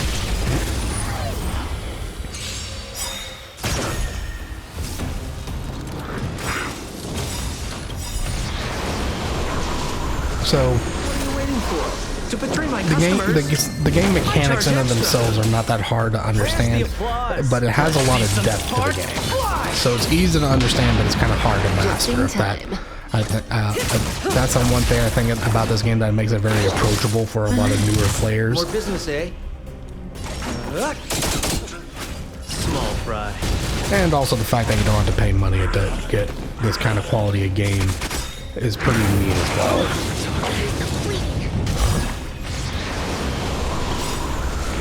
Good time. Time to say bye. Boom.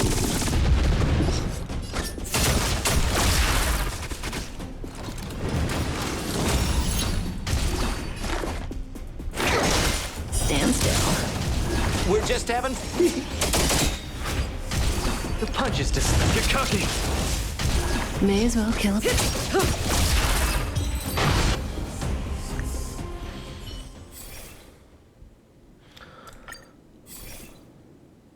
Perfect.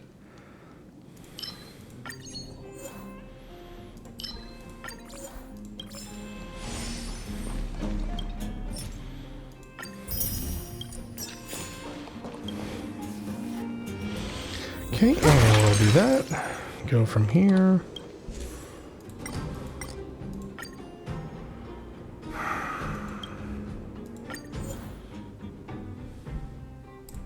Perfect. That's great. Ooh. To all enemies, not even just one. Yeah. Crit rate, whatever. Now the thing about most damage over time characters is that they're the damage dealers that don't really need to rely on things like crit rate or crit damage. Their power is more so scaled with attack, just general attack. So crit rate is really not that helpful, but it does help with their other skills if you're not immediately attacking them. Ooh, why did I do that? You know what, screw it, we'll just get rid of that. Transaction or occurrence. We'll do occurrence. Because we may still have to fight. Which is what we want.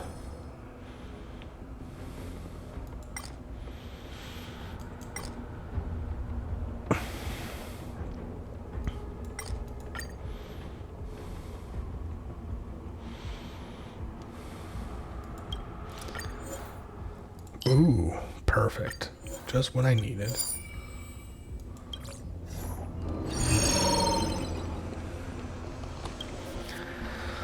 Alright, now it's time to face a boss of the simulated universe.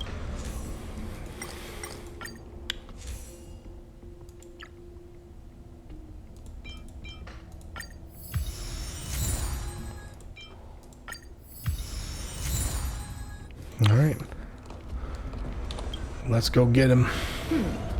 They don't look happy to see us. Does that hurt? This should be a pretty quick fight, even though it's a boss. Good times. Time to say bye. Boom.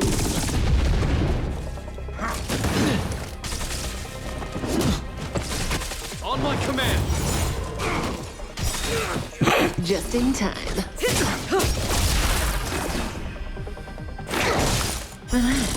We're just having fun.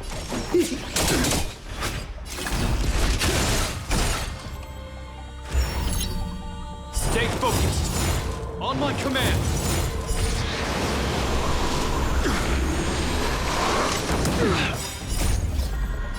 Let's see some sparks fly. So now we'll apply bleed to all of them. You got it.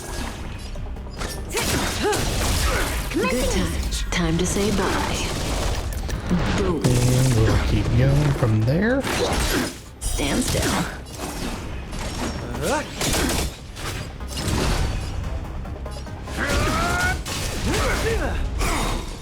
Oh, nice. Stay focused. On my command.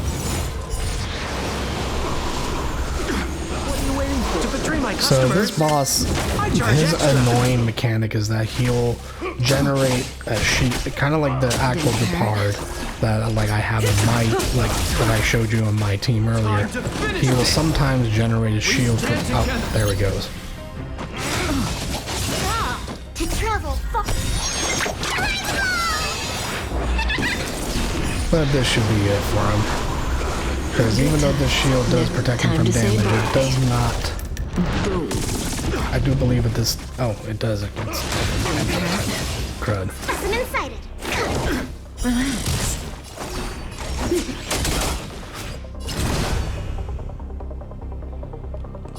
Out of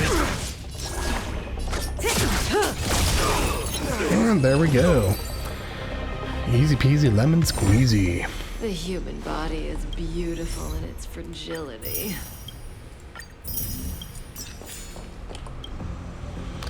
Alright, well let's get back to the main story. I just wanted to kind of show you guys the simulated universe. And that's just one. Each world has its own different like sets of enemies and bosses and things like that.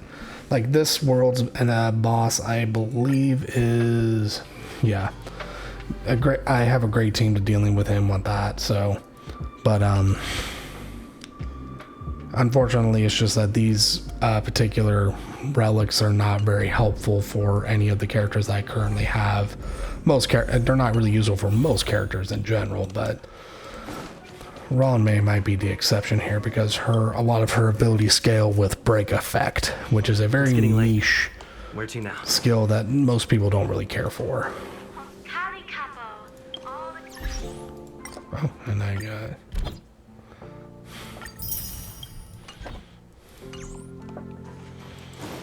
Okay, and that deals also with my daily activity.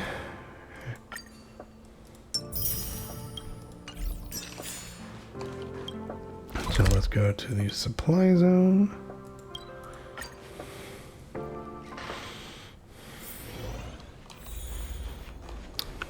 What would a sealed zone look like? Smash that box. Okay.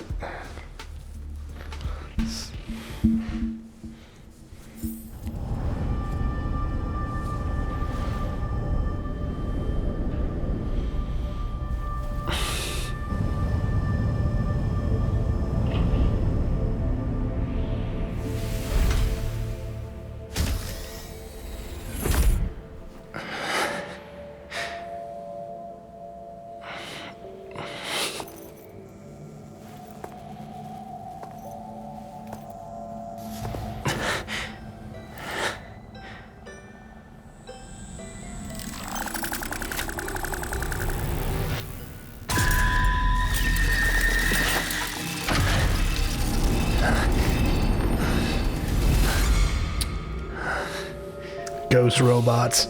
I knew it.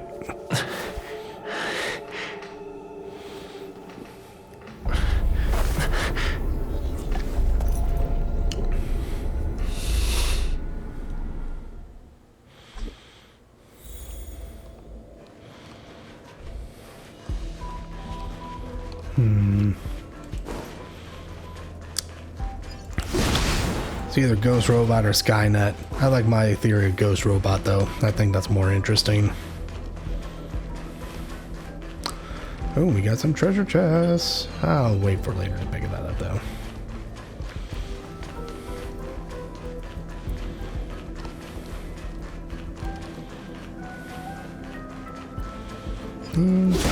Flak.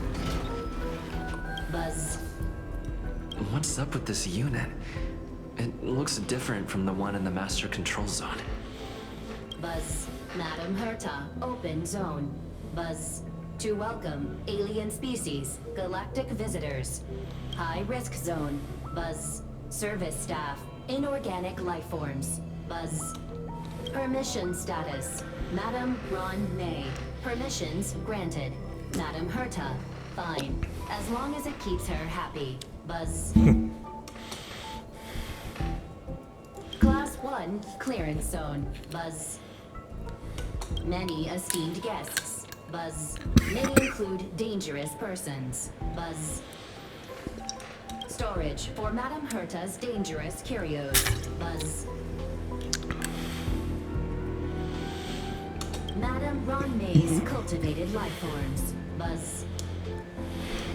Welcome, Buzz. Visitor, how can I help? Fry leftover rice. Buzz. Fry leftover rice. Buzz. Welcome. Visitor, what do you need? Buzz. Conclusion. You cannot enter. Probability 50%. Other paths are open. Assessment. Seeking directions. Buzz. Suggestion. Proceed to basement. Locate records of cultivation path. Buzz. All right. Buzz. Buzz.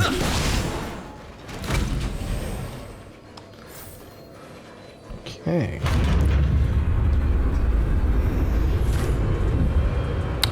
Leaving safe zone. All right.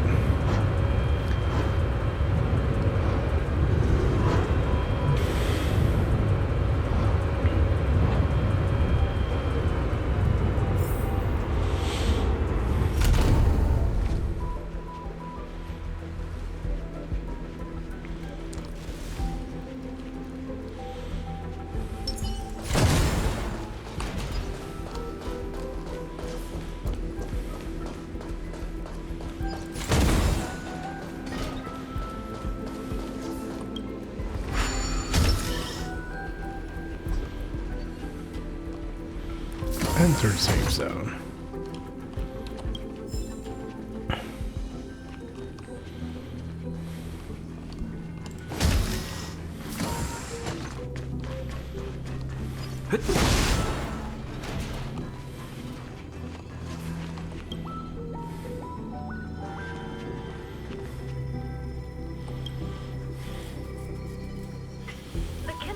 phase flame is fascinating.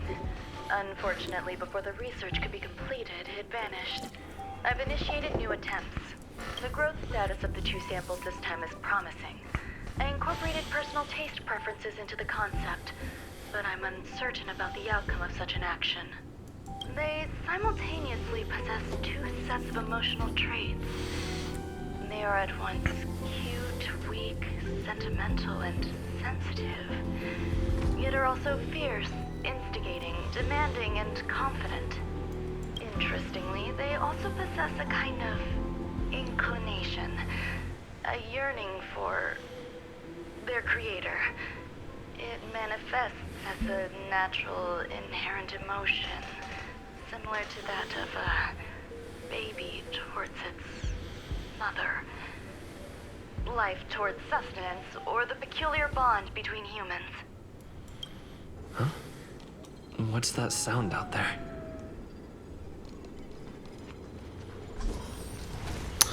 Alright, well, we're going to do whatever you Scooby-Doo. Oh, this is Honkai Star Rail, but yeah, it's a related game to Genshin. But yeah, dude, thanks again for popping in. I hope you have a wonderful night, John. Take care.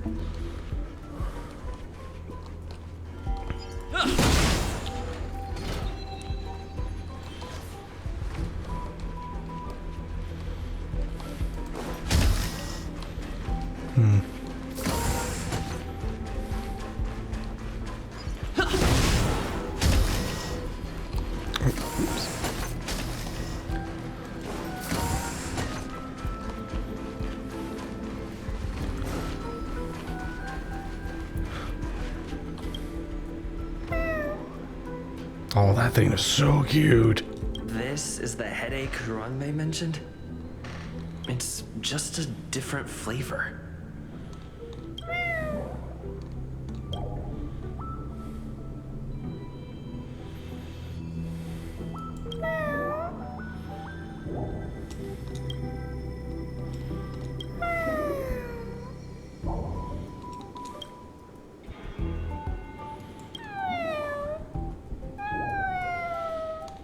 I'm not one of Ruan Mei's recognized works. Too much negative energy. Don't like negative energy.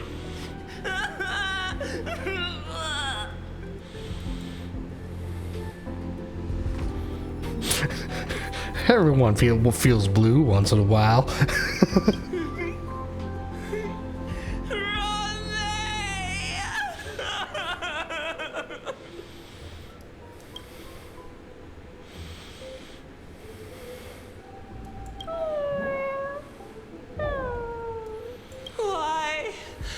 Why am I a failure?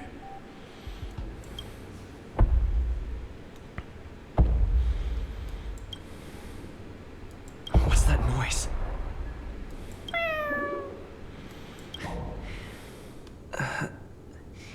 Follow me. It'll be okay. I need to find a place for this little one. That sound seems to be from that locked room. How do I get in?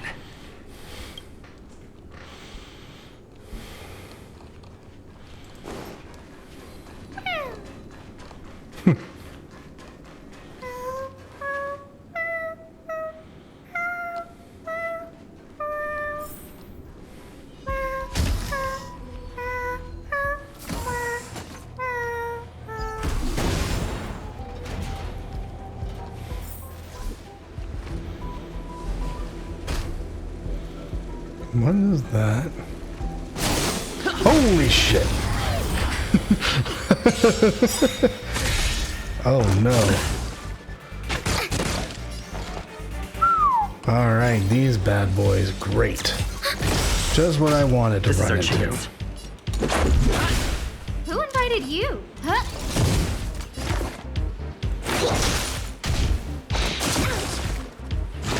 Oh no, freaking hell. God, these bugs. So these enemy types were introduced in a patch that would kind of like try to make the simulated universe more alive, called the Swarm. And oh god, as you see, so both of them can separate by mitosis, essentially. So essentially, you could run into an issue where you're running constantly back and forth. You're constantly running to multiple of those things and they just never end.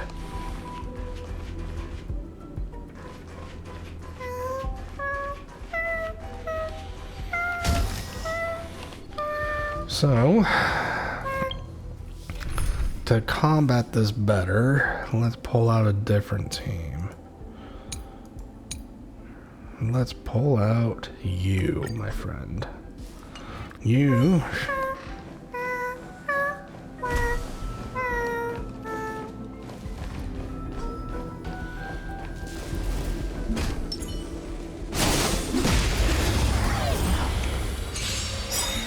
Even though it's kind of negating the desire to get a character that has actually this is our chance. The quantum element, which is quantum and imaginary, which is what this guy is weak against. Lynx is the only one, but Blade here is probably a really good example of a character that would actually work very well here, because a lot of his damage doesn't really depend on weakness breaking the enemy. And since they keep reproducing, he'd actually be really great because he does a lot of area of effect damage work.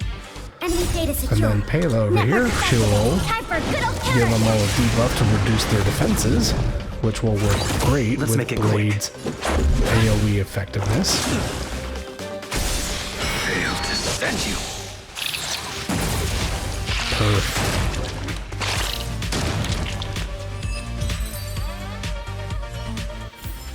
There we go, baby. Easy dub. Easy dub.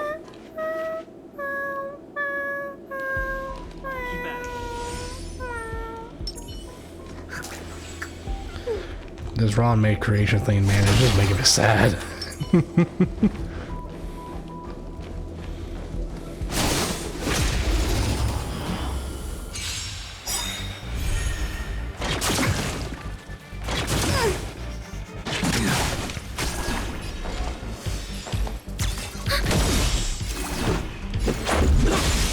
You impede me.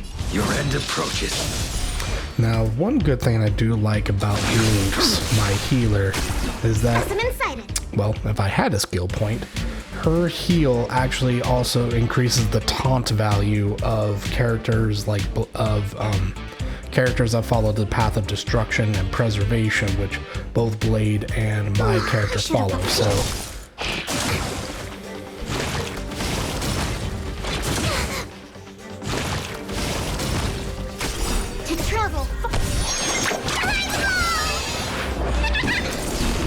secure. Net markers activate. Time for a good old counterattack. Then we'll do a hold on. There we go. Let's go.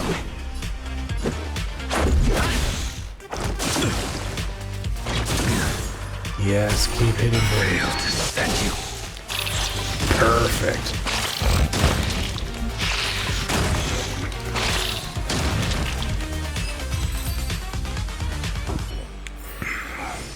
This sword needs sharpening.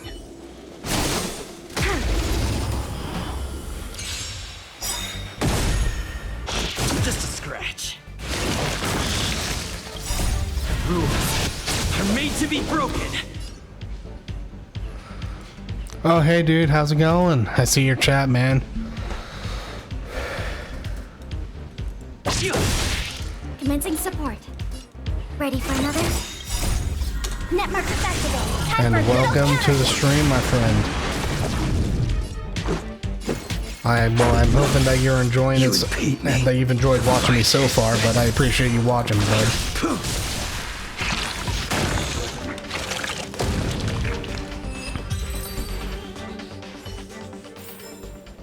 The combat report will be ready soon.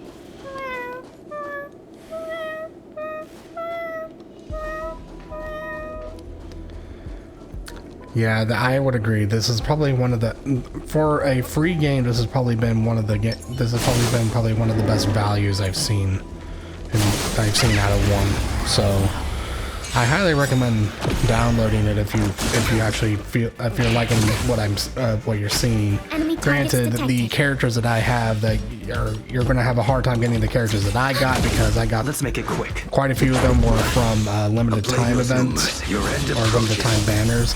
So that paradise may like be this guy unreachable here, his name is Blade. He's been a great he's a great character in general, and I really enjoy having him because his playstyle is just so fun in a lot of ways. But yeah, there's been a lot of effort put into this game, and I recognize that, and it's quite shocking that it's still just a free game. I will dispatch you. Fail to send you.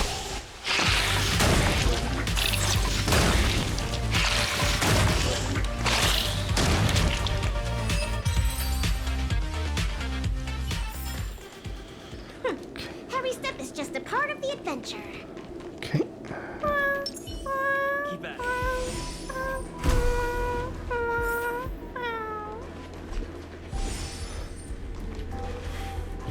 Oh my god, there's more of them. Oh my god, they're so adorable.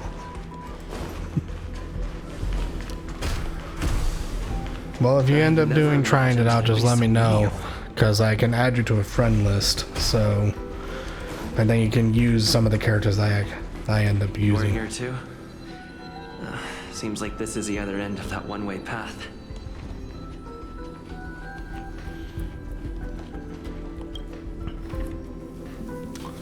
The final days that member number 23 Echa spent in the mechanical city showed me that even the longest of lives, such as hers, have a limit. I'm now certain that the outcome of this cultivation is failure.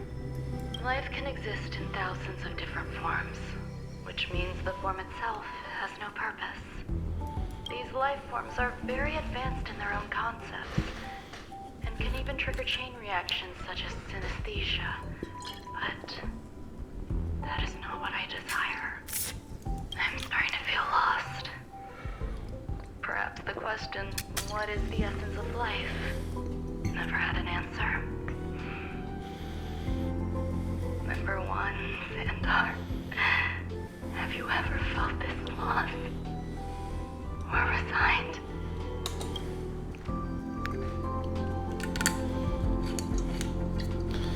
Okay.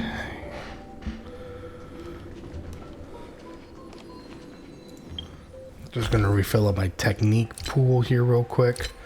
So every time you see me do this with my character, so the technique points that you've been seeing me doing, they cost points. So when I'm not in the simulated universe, I have to actually replenish them on my own. So, but you get some pretty neat little tricks to be able to do that. So let's see.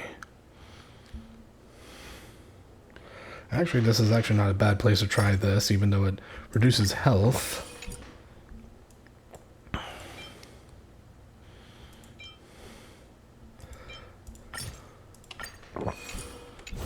I can replenish all my health right here.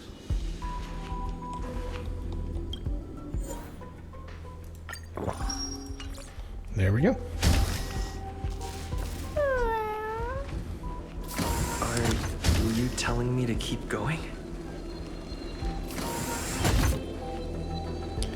Alright, well, I will be right back. I need to use the restroom, so just stay put, and we'll get the show back on the road here momentarily. So, going to my be right back screen.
And we're back. Or I'm back, I suppose.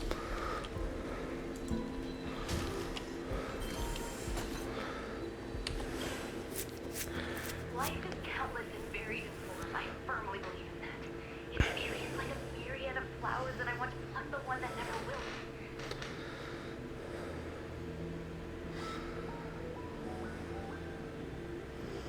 The patterns of all things always have complicated and enchanting exteriors, while their inner essences remain simple and plain. If we were to trace things back to their roots, just one equation would be enough to solve the confusion of all life. Ever since I was a child, I have always delighted in observing aspects of microscopic creatures, such as the speed with which slime molds devour objects. I have also gazed far and wide across the macroscopic world, investigating the progress of the universe up to this day. It was all very simple. I wished to discover the true essence of life, something that all individuals possess unknowingly, whether it is the materialism of their existence or an unknown entity beyond corporeal realms. To avoid blind faith in science, I cautiously raised a query. Would Ruan Mei be able to peel away external influences? Just like pinpointing a coordinate, would she be able to uncover life's most primordial and beautiful form of existence? I thought of one life form that would truly lie beyond my reach, and that is...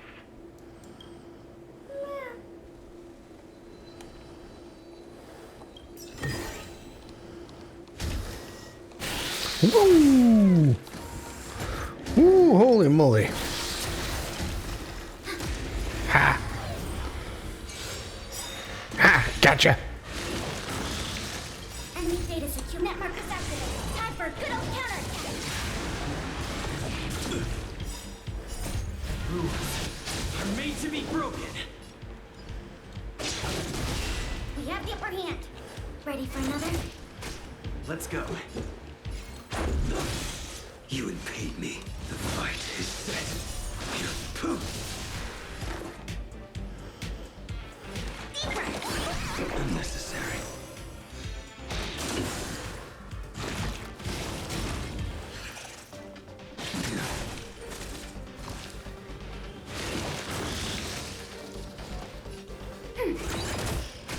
Let's make it quick.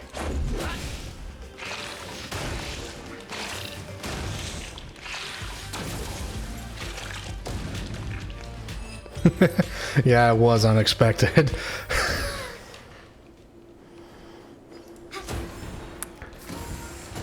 What did this button do? Oh, it opens the door here. Nice.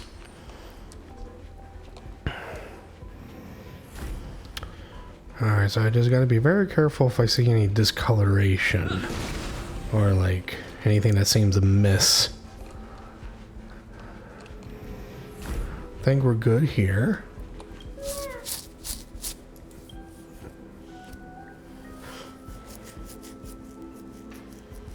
Sounds fitting. Stay here for a bit.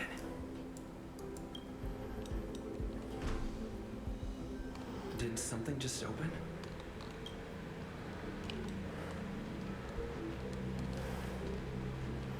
Oh, there's more of them. Huh. Interesting. Oh.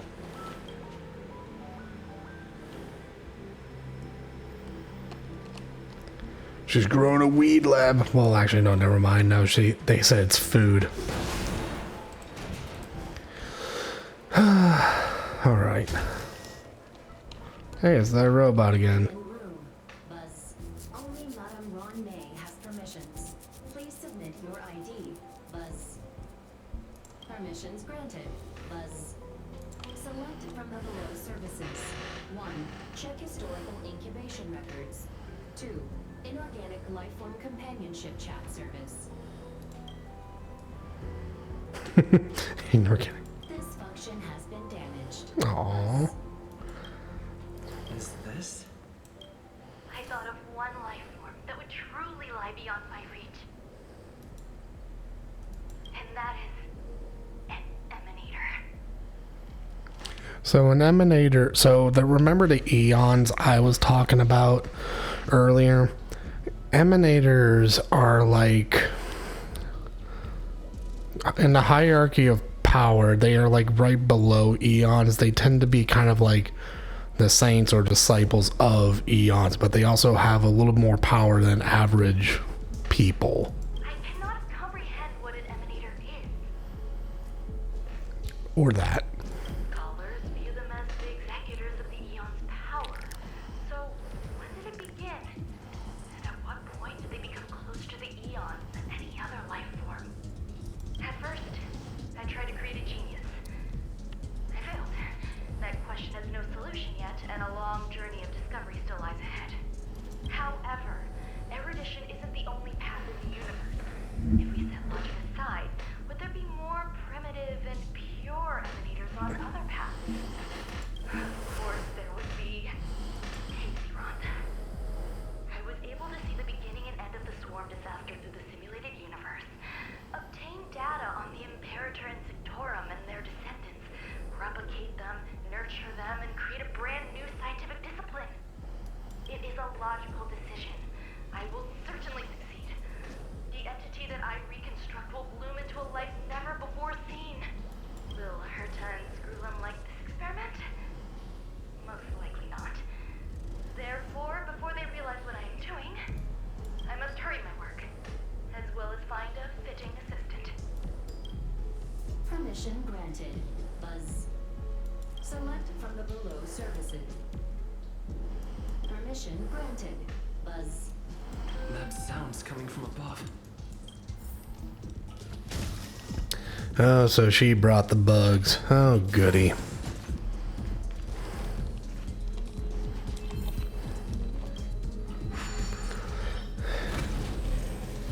Alright, so that little wisp of cloud right here, that's a bug. Buzz, buzz, buzz.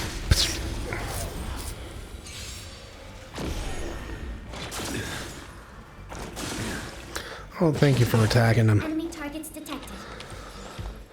So Blade's whole thing is that after he loses health 5 times a row, he will do a sweeping attack that you've kind of been seeing him do. Like right here. So it actually is probably... no, we'll just let it play out.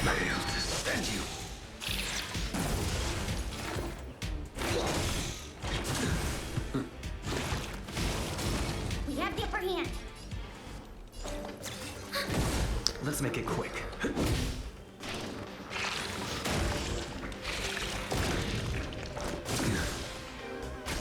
I will dispatch you.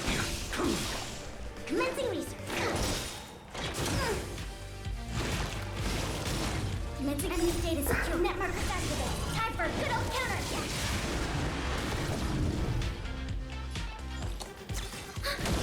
Let's go.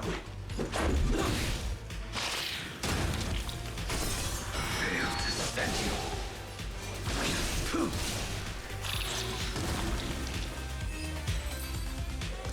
But as you can see, those bug enemies can be quite annoying, can get really annoying real quick. Ah, frick. And of course I wasn't paying attention, so now they get an extra turn above.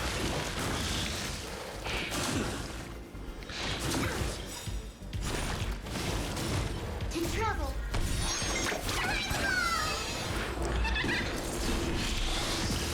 Ooh. No me gusta. Ready for another? Oh, well, good. This is just great. I will dispatch you. Your end approaches. Failed to stand you.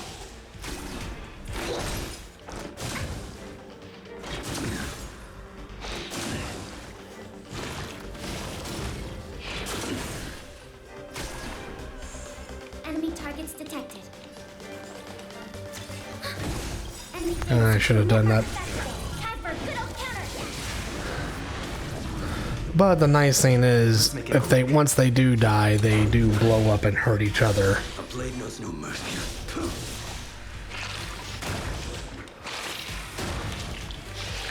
So that, yeah, right there, I think I just cleared myself. There we go. Yeah, and unfortunately, they're like the only enemy in the game that I know does that so far.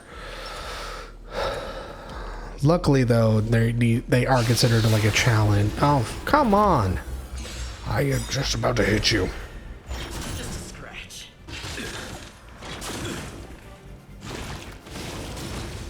Too little. Commencing support.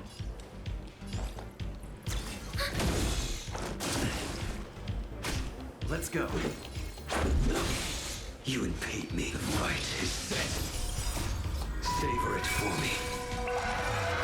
So the nice thing about Blade is that his ultimate that I just did, regardless of where his health pool is at, it will always set him back to 50%.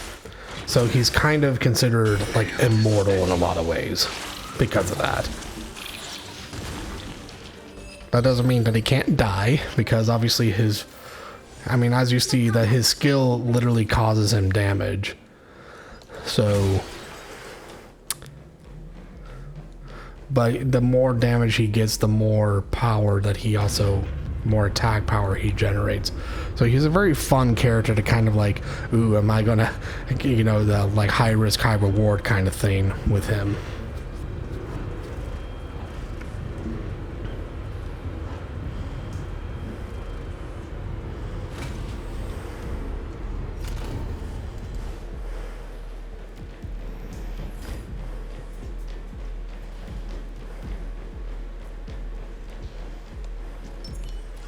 There's someone here. Someone in the distance. Who is that? Oh, I see now.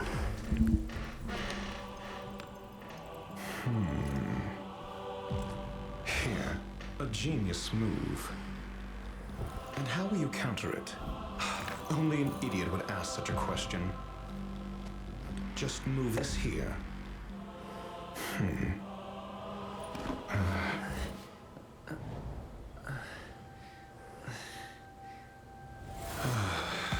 You look distressed. Something the matter? If that's the case, you better get thinking. Are you waiting for a sign? Time is ticking. Descend via the elevator. What you seek is there. Have you considered whether the answer to your question will be of any relevance to our current predicament? If a question is of no help, then don't ask it. Time is clearly precious to the both of us. Never mind. Allow me to clarify something. I know exactly who you are, and I'm aware you are in Ruan Mei's employ. This was not my intended destination. I just happened to find my way here during my visit and saw what she was up to. My goals are roughly aligned with yours. Since you're here, I won't intercede. But should you fail, I will be forced to prevent some avoidable misfortunes. That's all you need to know. Just 2 paragraphs. Very effective communication.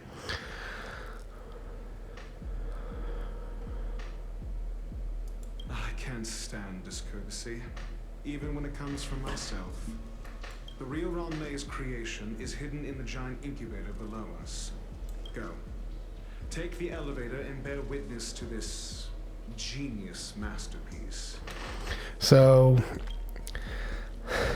just because I've heard the voice before in a different setting, because when a new character gets released, they do a nice job of allowing you to do a showcase of the character.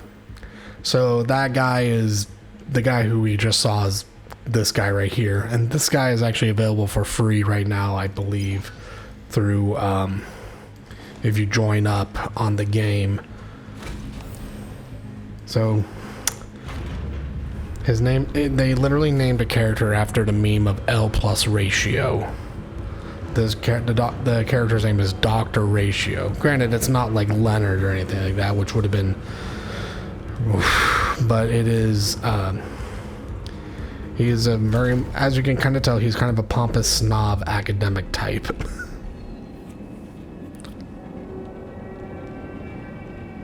This is huge. The space station is an area this big.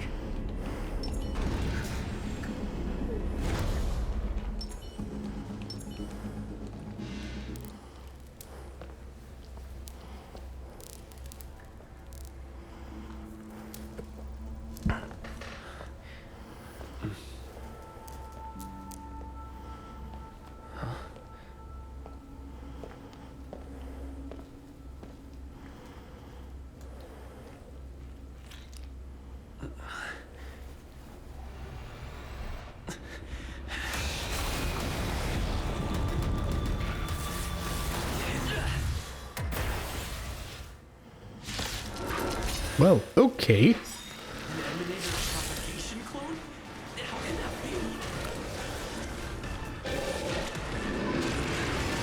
Yes, keep attacking Blade. Do we still have the upper hand? Oh, and it forces you to go in slow-mo. But you know what? This is a fight that should be, I think, done in slow-mo. Let's make it quick.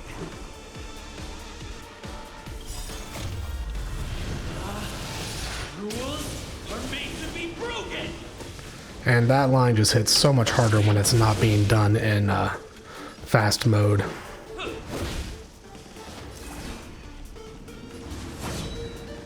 The fight is set.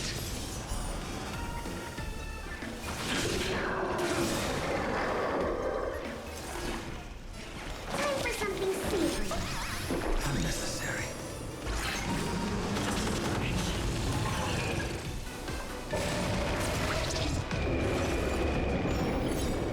To travel far away. For a tough taste like yours, we're gonna try them all. Unnecessary. Thank you. Defend you.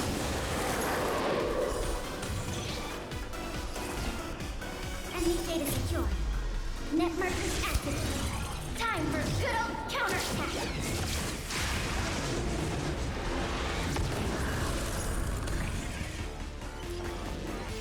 Ready for another? A blade's edge knows no mercy.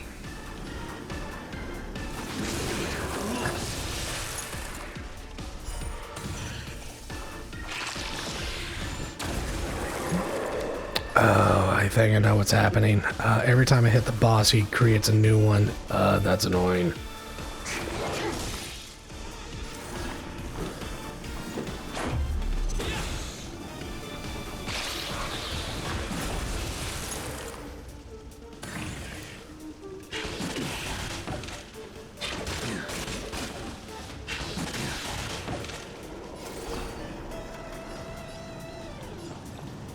Incoming commands.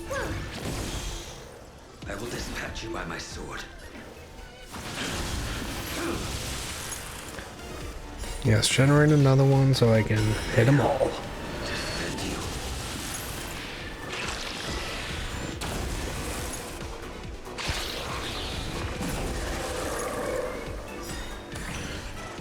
Target specimen sighted. Preparing for collection. Enemy data secure. Net markers activated. Time for good old counterattack.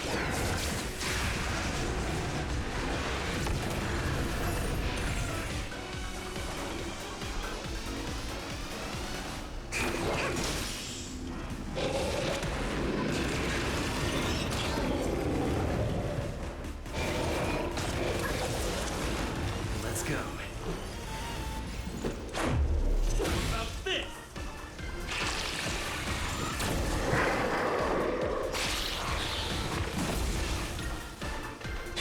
Yeah, I honestly I think the devs did do a lot of good test running with these kind of enemies, because I don't think this literally would be possible without them being able to blow up and damage each other. Because if they didn't, that'd be messed up, yo. Rules are made to be broken.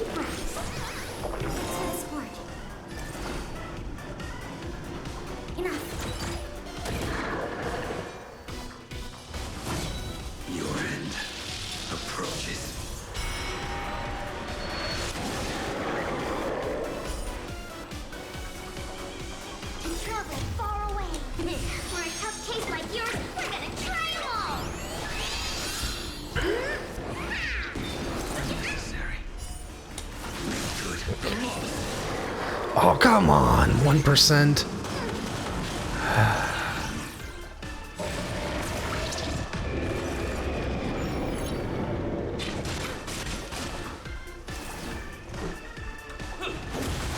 There we go.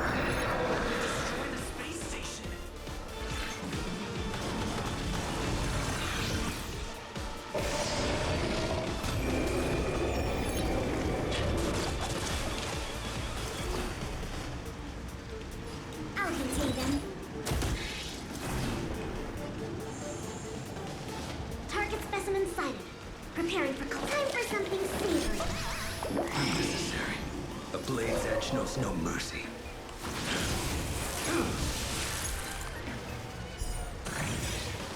Enemy data secure. Net markers activated. Time for good old counterattack.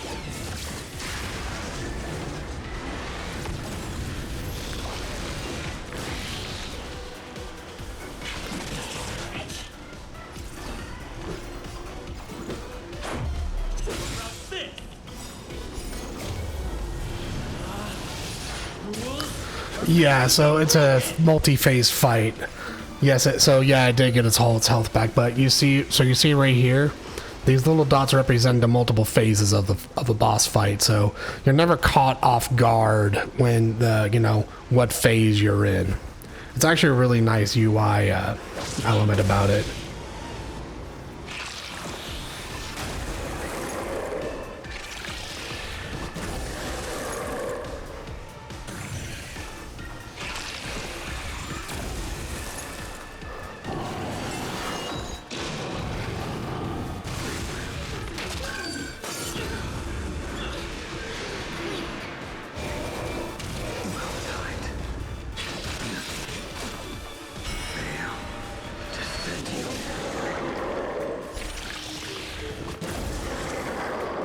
To travel far away. For a tough case like yours, we're gonna try them all. Unnecessary. Ready for another?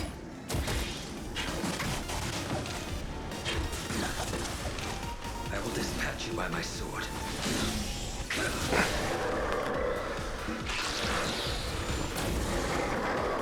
Commencing research.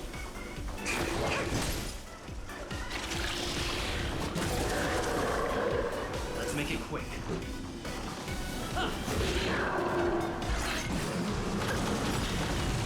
Oh, come on.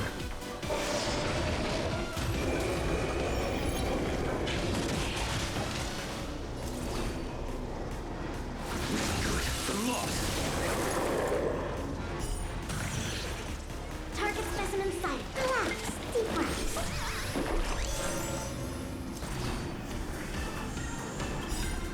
Enemy data secure. Net markers activated. Time for good old counterattack.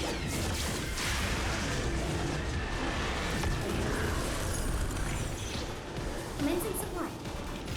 I'll contain them.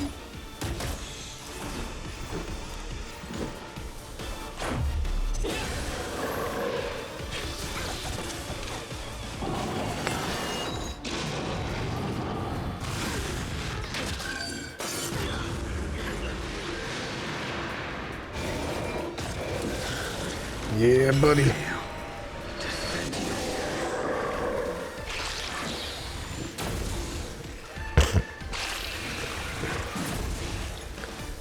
A blade's edge knows no mercy. The fight is set.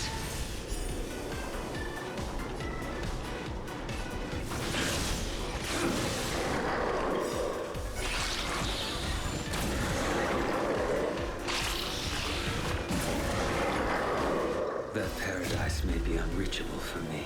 Savor it in my place.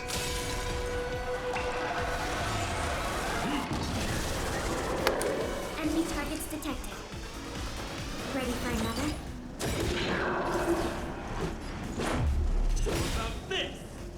Commencing research.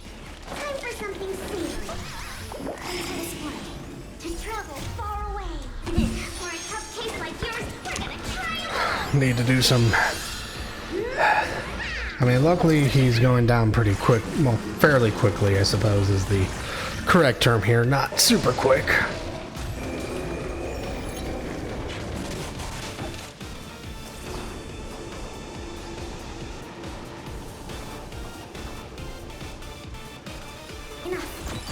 Oh, and he took away all my skill points when he does that? Oh, that sucks.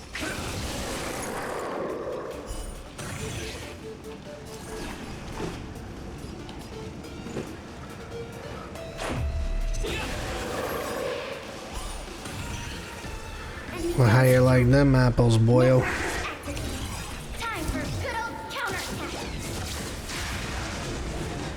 Yeah, quick enough for an RPG boss. Yeah.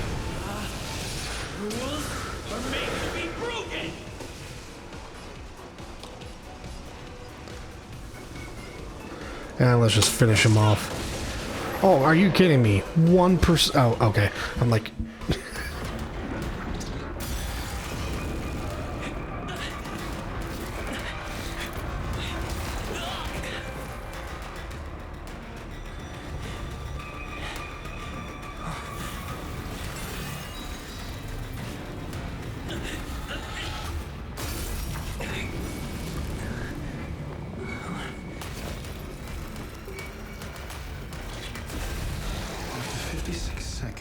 The creature was unable to sustain its own existence and vanished as if it had never been born.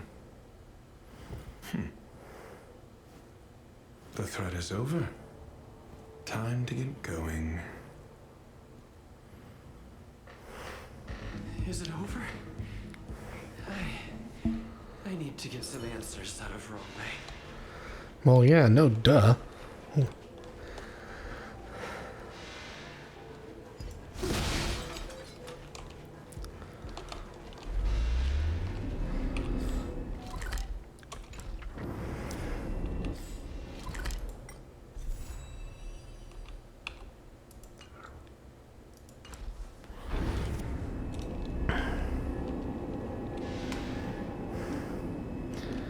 So I do think that that boss that we just fought will also become a new boss that I can fight on a weekly basis if I want.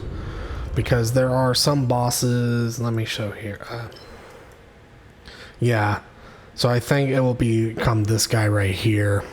Because these are all bosses from like the main story that you can fight, that you can fight during the main story, and obviously there are some unique specific stuff to only to the first time when you actually fight them during the story, but you can go back and fight them.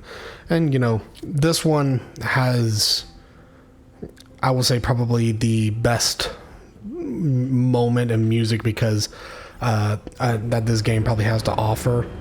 Because even though you see my guy running around with a bat, that's not his only weapon.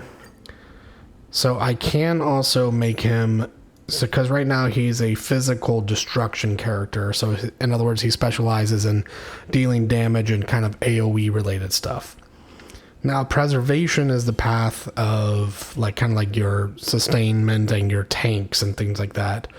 But he's probably more suited to kind of being treated as like a sub DPS in this regard. But so a lot of the stuff that you want to work on in this build is like defense and effective resistance and things like that. But I can show you what that's like after we finish all this up.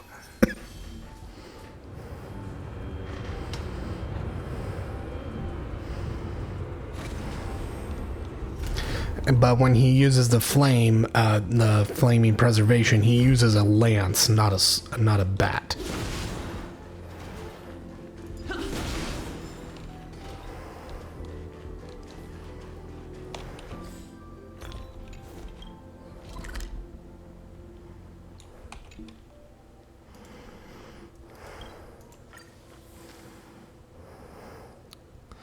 Alright, dude.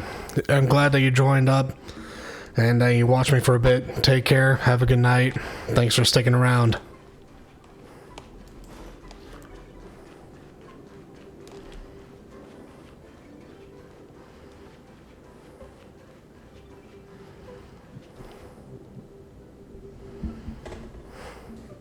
The meeting of geniuses is over. As for the future of the simulated universe, that conclusion isn't important. What's important is your task. You look upset, correct? I regret my actions. There's no defending what I've done. Time and again, my experiments have fallen short, and they've always yielded predictable results. I made a clone, but it doesn't hold a candle to the emanator.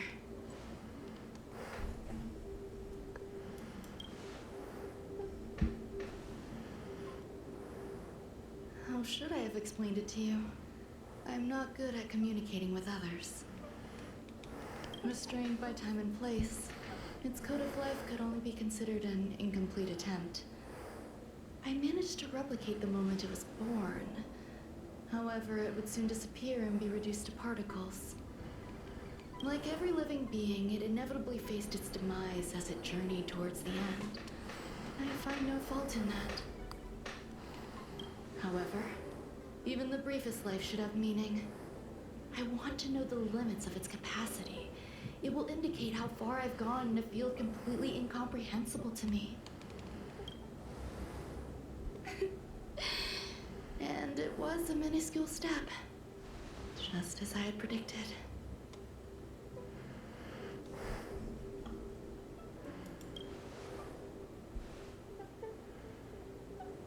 I did say that if a danger proved too great for you, I would personally step in to confront it. I must admit, I'm not fond of scenarios where everything aligns perfectly with my expectations. An experiment should have its unforeseen twists. That's where the joy lies. Even the most predictable storylines can have their pleasant surprises. I have to admit that these little ones born in the process sometimes move me. I see a human-like response in them. It is a concept completely opposite to that of divinity. They have emotions. Emotions may be either positive or negative. However, the love rooted in the depths of their heart is eternal and unchanging. And they are still a long way from becoming geniuses, and are therefore unable to discern whether this love is one of friendship, romance, or familial love. That being said, can even geniuses tell the difference? I cannot, at least. I do not understand what love is, and cannot respond to their feelings. Do you believe my actions were wrong? There's no need to tell me your answer. I just felt like asking the question. How should I take care of them? Perhaps leaving them at the space station is the best choice. Do I seem irresponsible? I'm sorry. I am often at a loss as to how to face my own creations. The effects of the anti-truth serum will also wear off. If others mention me to you in the future, you can answer however you like. Or even pretend you never knew me. After all, your memory of me will soon dissipate like smoke. Over time, hidden truths tend to surface. Past traumas, which I'd rather leave behind, have made me skeptical about trusting anyone but myself. If I do not want a secret revealed, the most foolproof way is to destroy it. The anti-truth serum will make you forget the brief period we spent together. It won't take effect immediately. It is a slow, intangible process, like the sweet fragrance of lotus leaves, plum blossom, sticky rice, and frosting sugar. Perhaps you'll remember someone performed selfish experiments on the space station, but you'll no longer remember their identity. Perhaps we'll meet again someday, but you won't be able to connect me with the recollection. That way, the connection between life forms will be erased. Friendships, secrets, grudges, lies, all will disappear. It will make our lives more relaxing. I believe you. Screwlum will stay on the space station for a while longer. He and Herta still have problems they need to solve. As for me, I'm leaving soon and won't bother with goodbyes. Do you still remember the no man's land I mentioned? I'm considering a solo trip back there during my research downtime, just to see how things are. I miss member number 55 reaching too sometimes. She used to always make something delicious for me to drink every time we parted ways. I hope I won't meet member number 4 Polka Kakamond. That would be quite troublesome. Who knows when the next gathering of geniuses will be? Do you have anything else you want to say to me?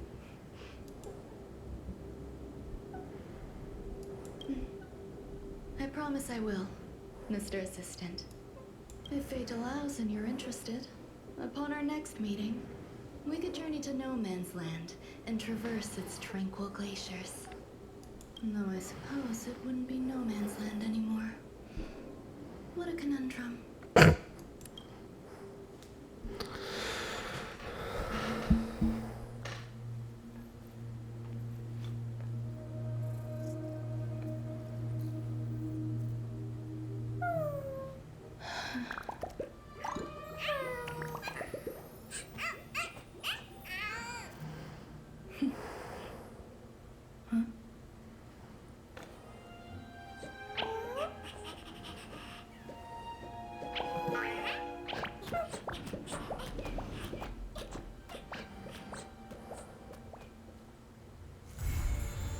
Yeah, well, I mean, I guess this is probably as good of an ending as you'll ever get. Now, granted, I think was it wrong of her to kind of treat us like a a test subject and an assistant without our consent or just asking? I mean, sure, but having when you kind of know someone that actually has who lives like a hermit and has communication issues and who simply just doesn't know how to interact with others, it is kind of interesting to see how they react to certain scenarios. Granted, I know that a lot of, and this just may be a translation issue or something, but I kind of get the impression that because from what I've seen on Reddit about her and things like that, a lot of people seem to like that, she's this absolutely horrible person and so on and so forth, which, yeah, she has done some horrible things, but I think morality-wise, she is very, I mean, yes, she's still very much like mad scientist, evil level kind of levels here, but I mean, she doesn't seem like a person that will mince her words in terms of how she conveys her actions, and she says she does regret it, which, most of us would be like, well, yeah, but most of us would never even attempt it to begin with. But we have to remember that her whole job and what she is seeking is trying to become an Aeon, which is interesting. I personally would not want to go that route. Granted, you have the completely opposite side of where you want, where Locha and Jin Liu are trying to kill, and Kafka are trying to, kill, or I think I don't know what Kafka really want or what the Stellaron Hunters want, but Jin Liu and Locha actually want to kill the Abundance, which would be interesting. But wanting to become an Aeon and understanding the fundamentals of life. I mean, granted, a lot of the stuff came from her trailer, but I think trailers are, to a certain extent, supposed to be taken with a grain of salt, because trailers are supposed to showcase the character, what they're kind of about. And, her whole thing is that she's a researcher and that she's clearly passionate about trying to understand life. Am I coping hard? Possibly. Am I being realistic about it? I don't know. I mean, this is just a, fictional story after all. And, I've enjoyed it. But I just think that the amount of hate that a lot of people gave her was probably exaggerated. She does deserve some bad points for creating the Emanator and also drugging us.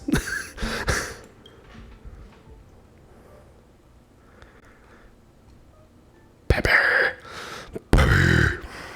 So I have this thing, even Every time I see Peppy inside the space station, I just want to immediately just go. Every time I see him, I just go.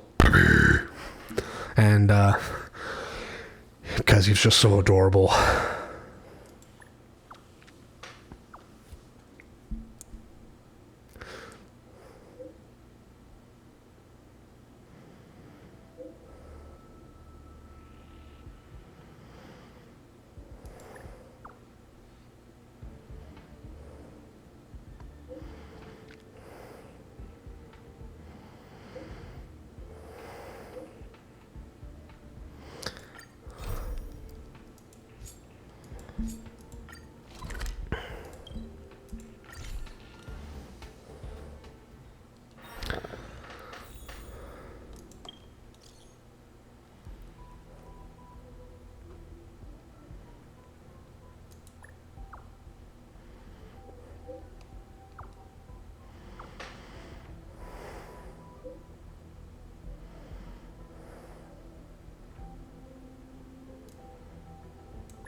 Dr. Ratio just comes in and leaves and does not elaborate.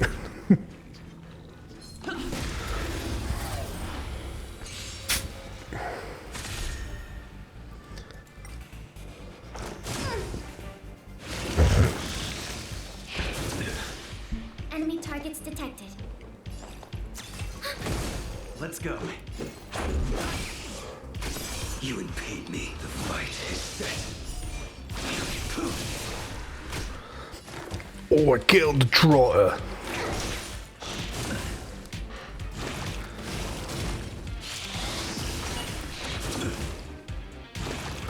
Oh, well, shit.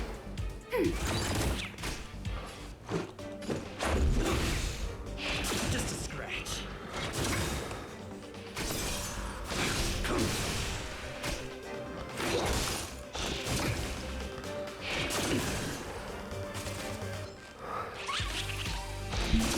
I think something bit me. You're made to be broken.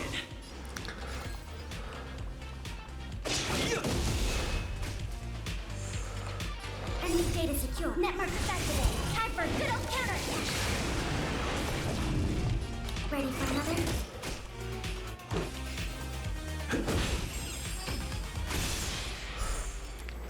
Bye-bye.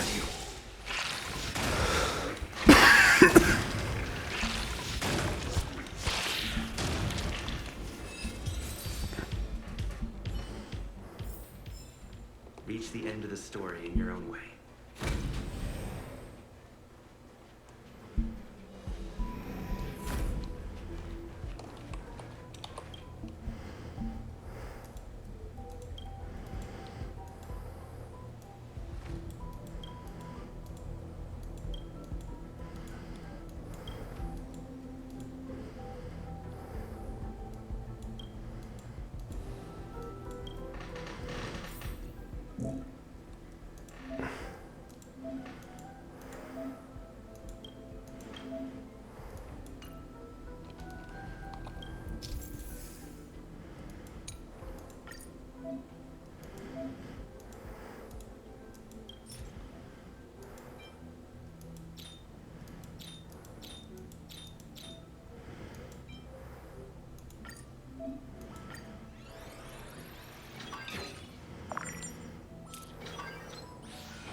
And is a coconut angel cake.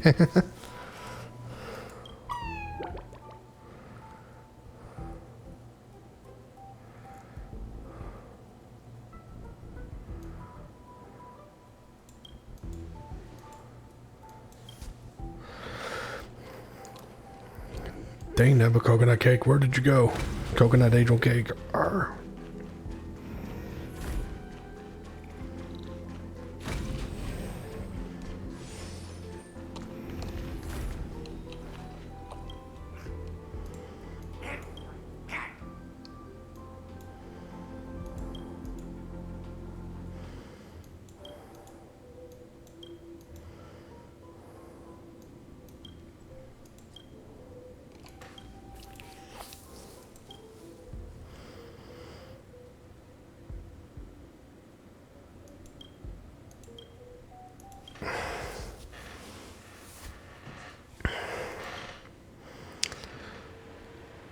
Born insecure to be insecure. Oh no.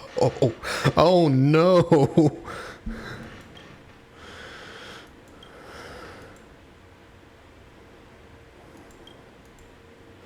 If she visits us when everything is fixed, then I'm sure she'll be proud of us.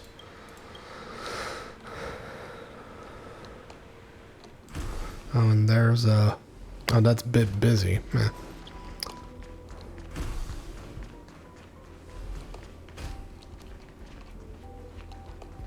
Gray bean paste.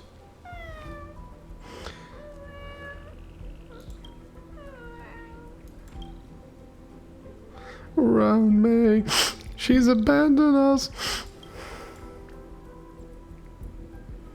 It's you? I remember you. You never visit after leaving. You will never visit again after leaving. Look, I'm being dumped by the recycle station. Isn't it embarrassing? Isn't it? Meow.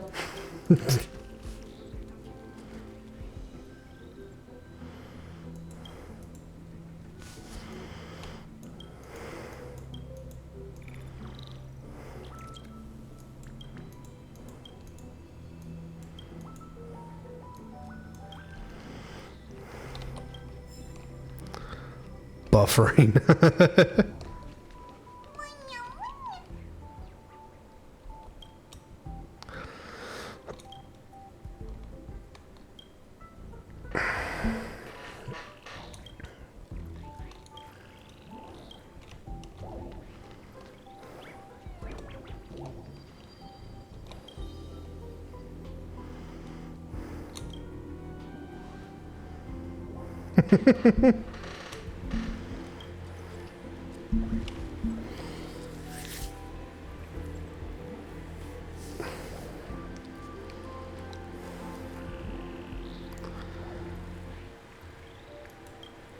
Oh.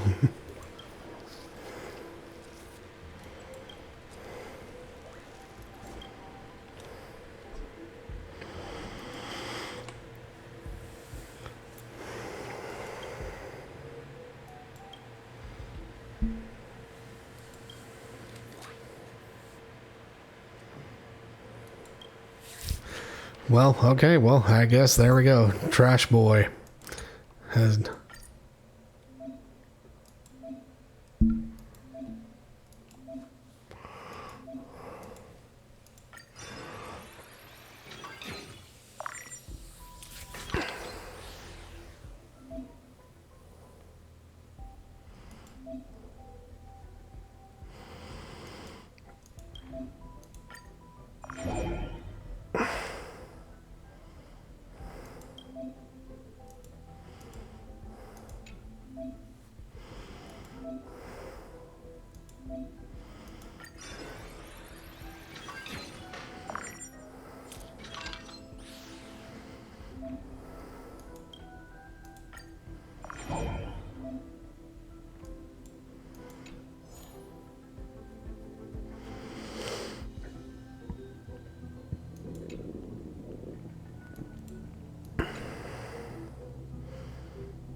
Okay.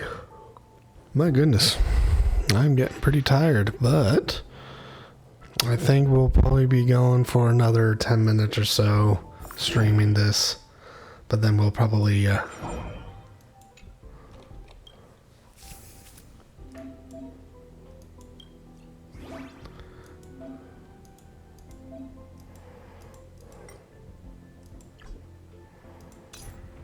okay, so it looks like they want us to do a Dawn related one.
Well, okay, there we go.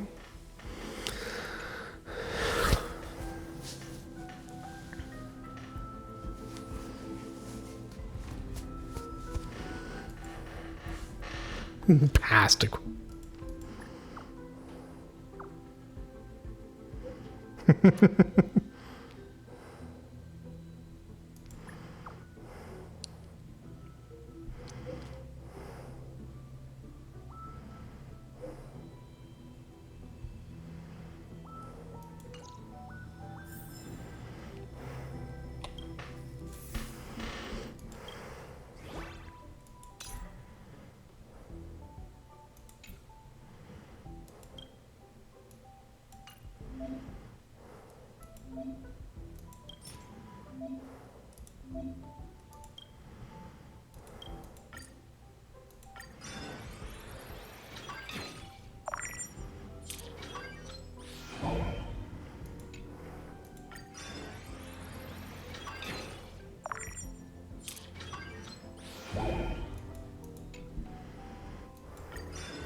Okay, I think I'm starting to get it now.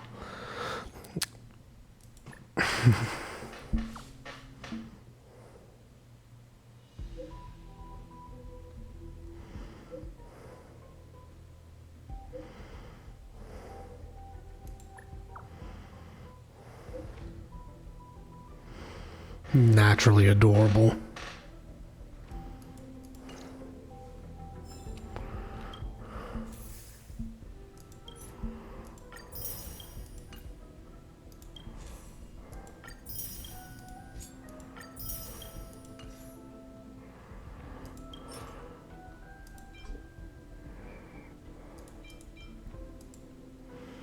Okay.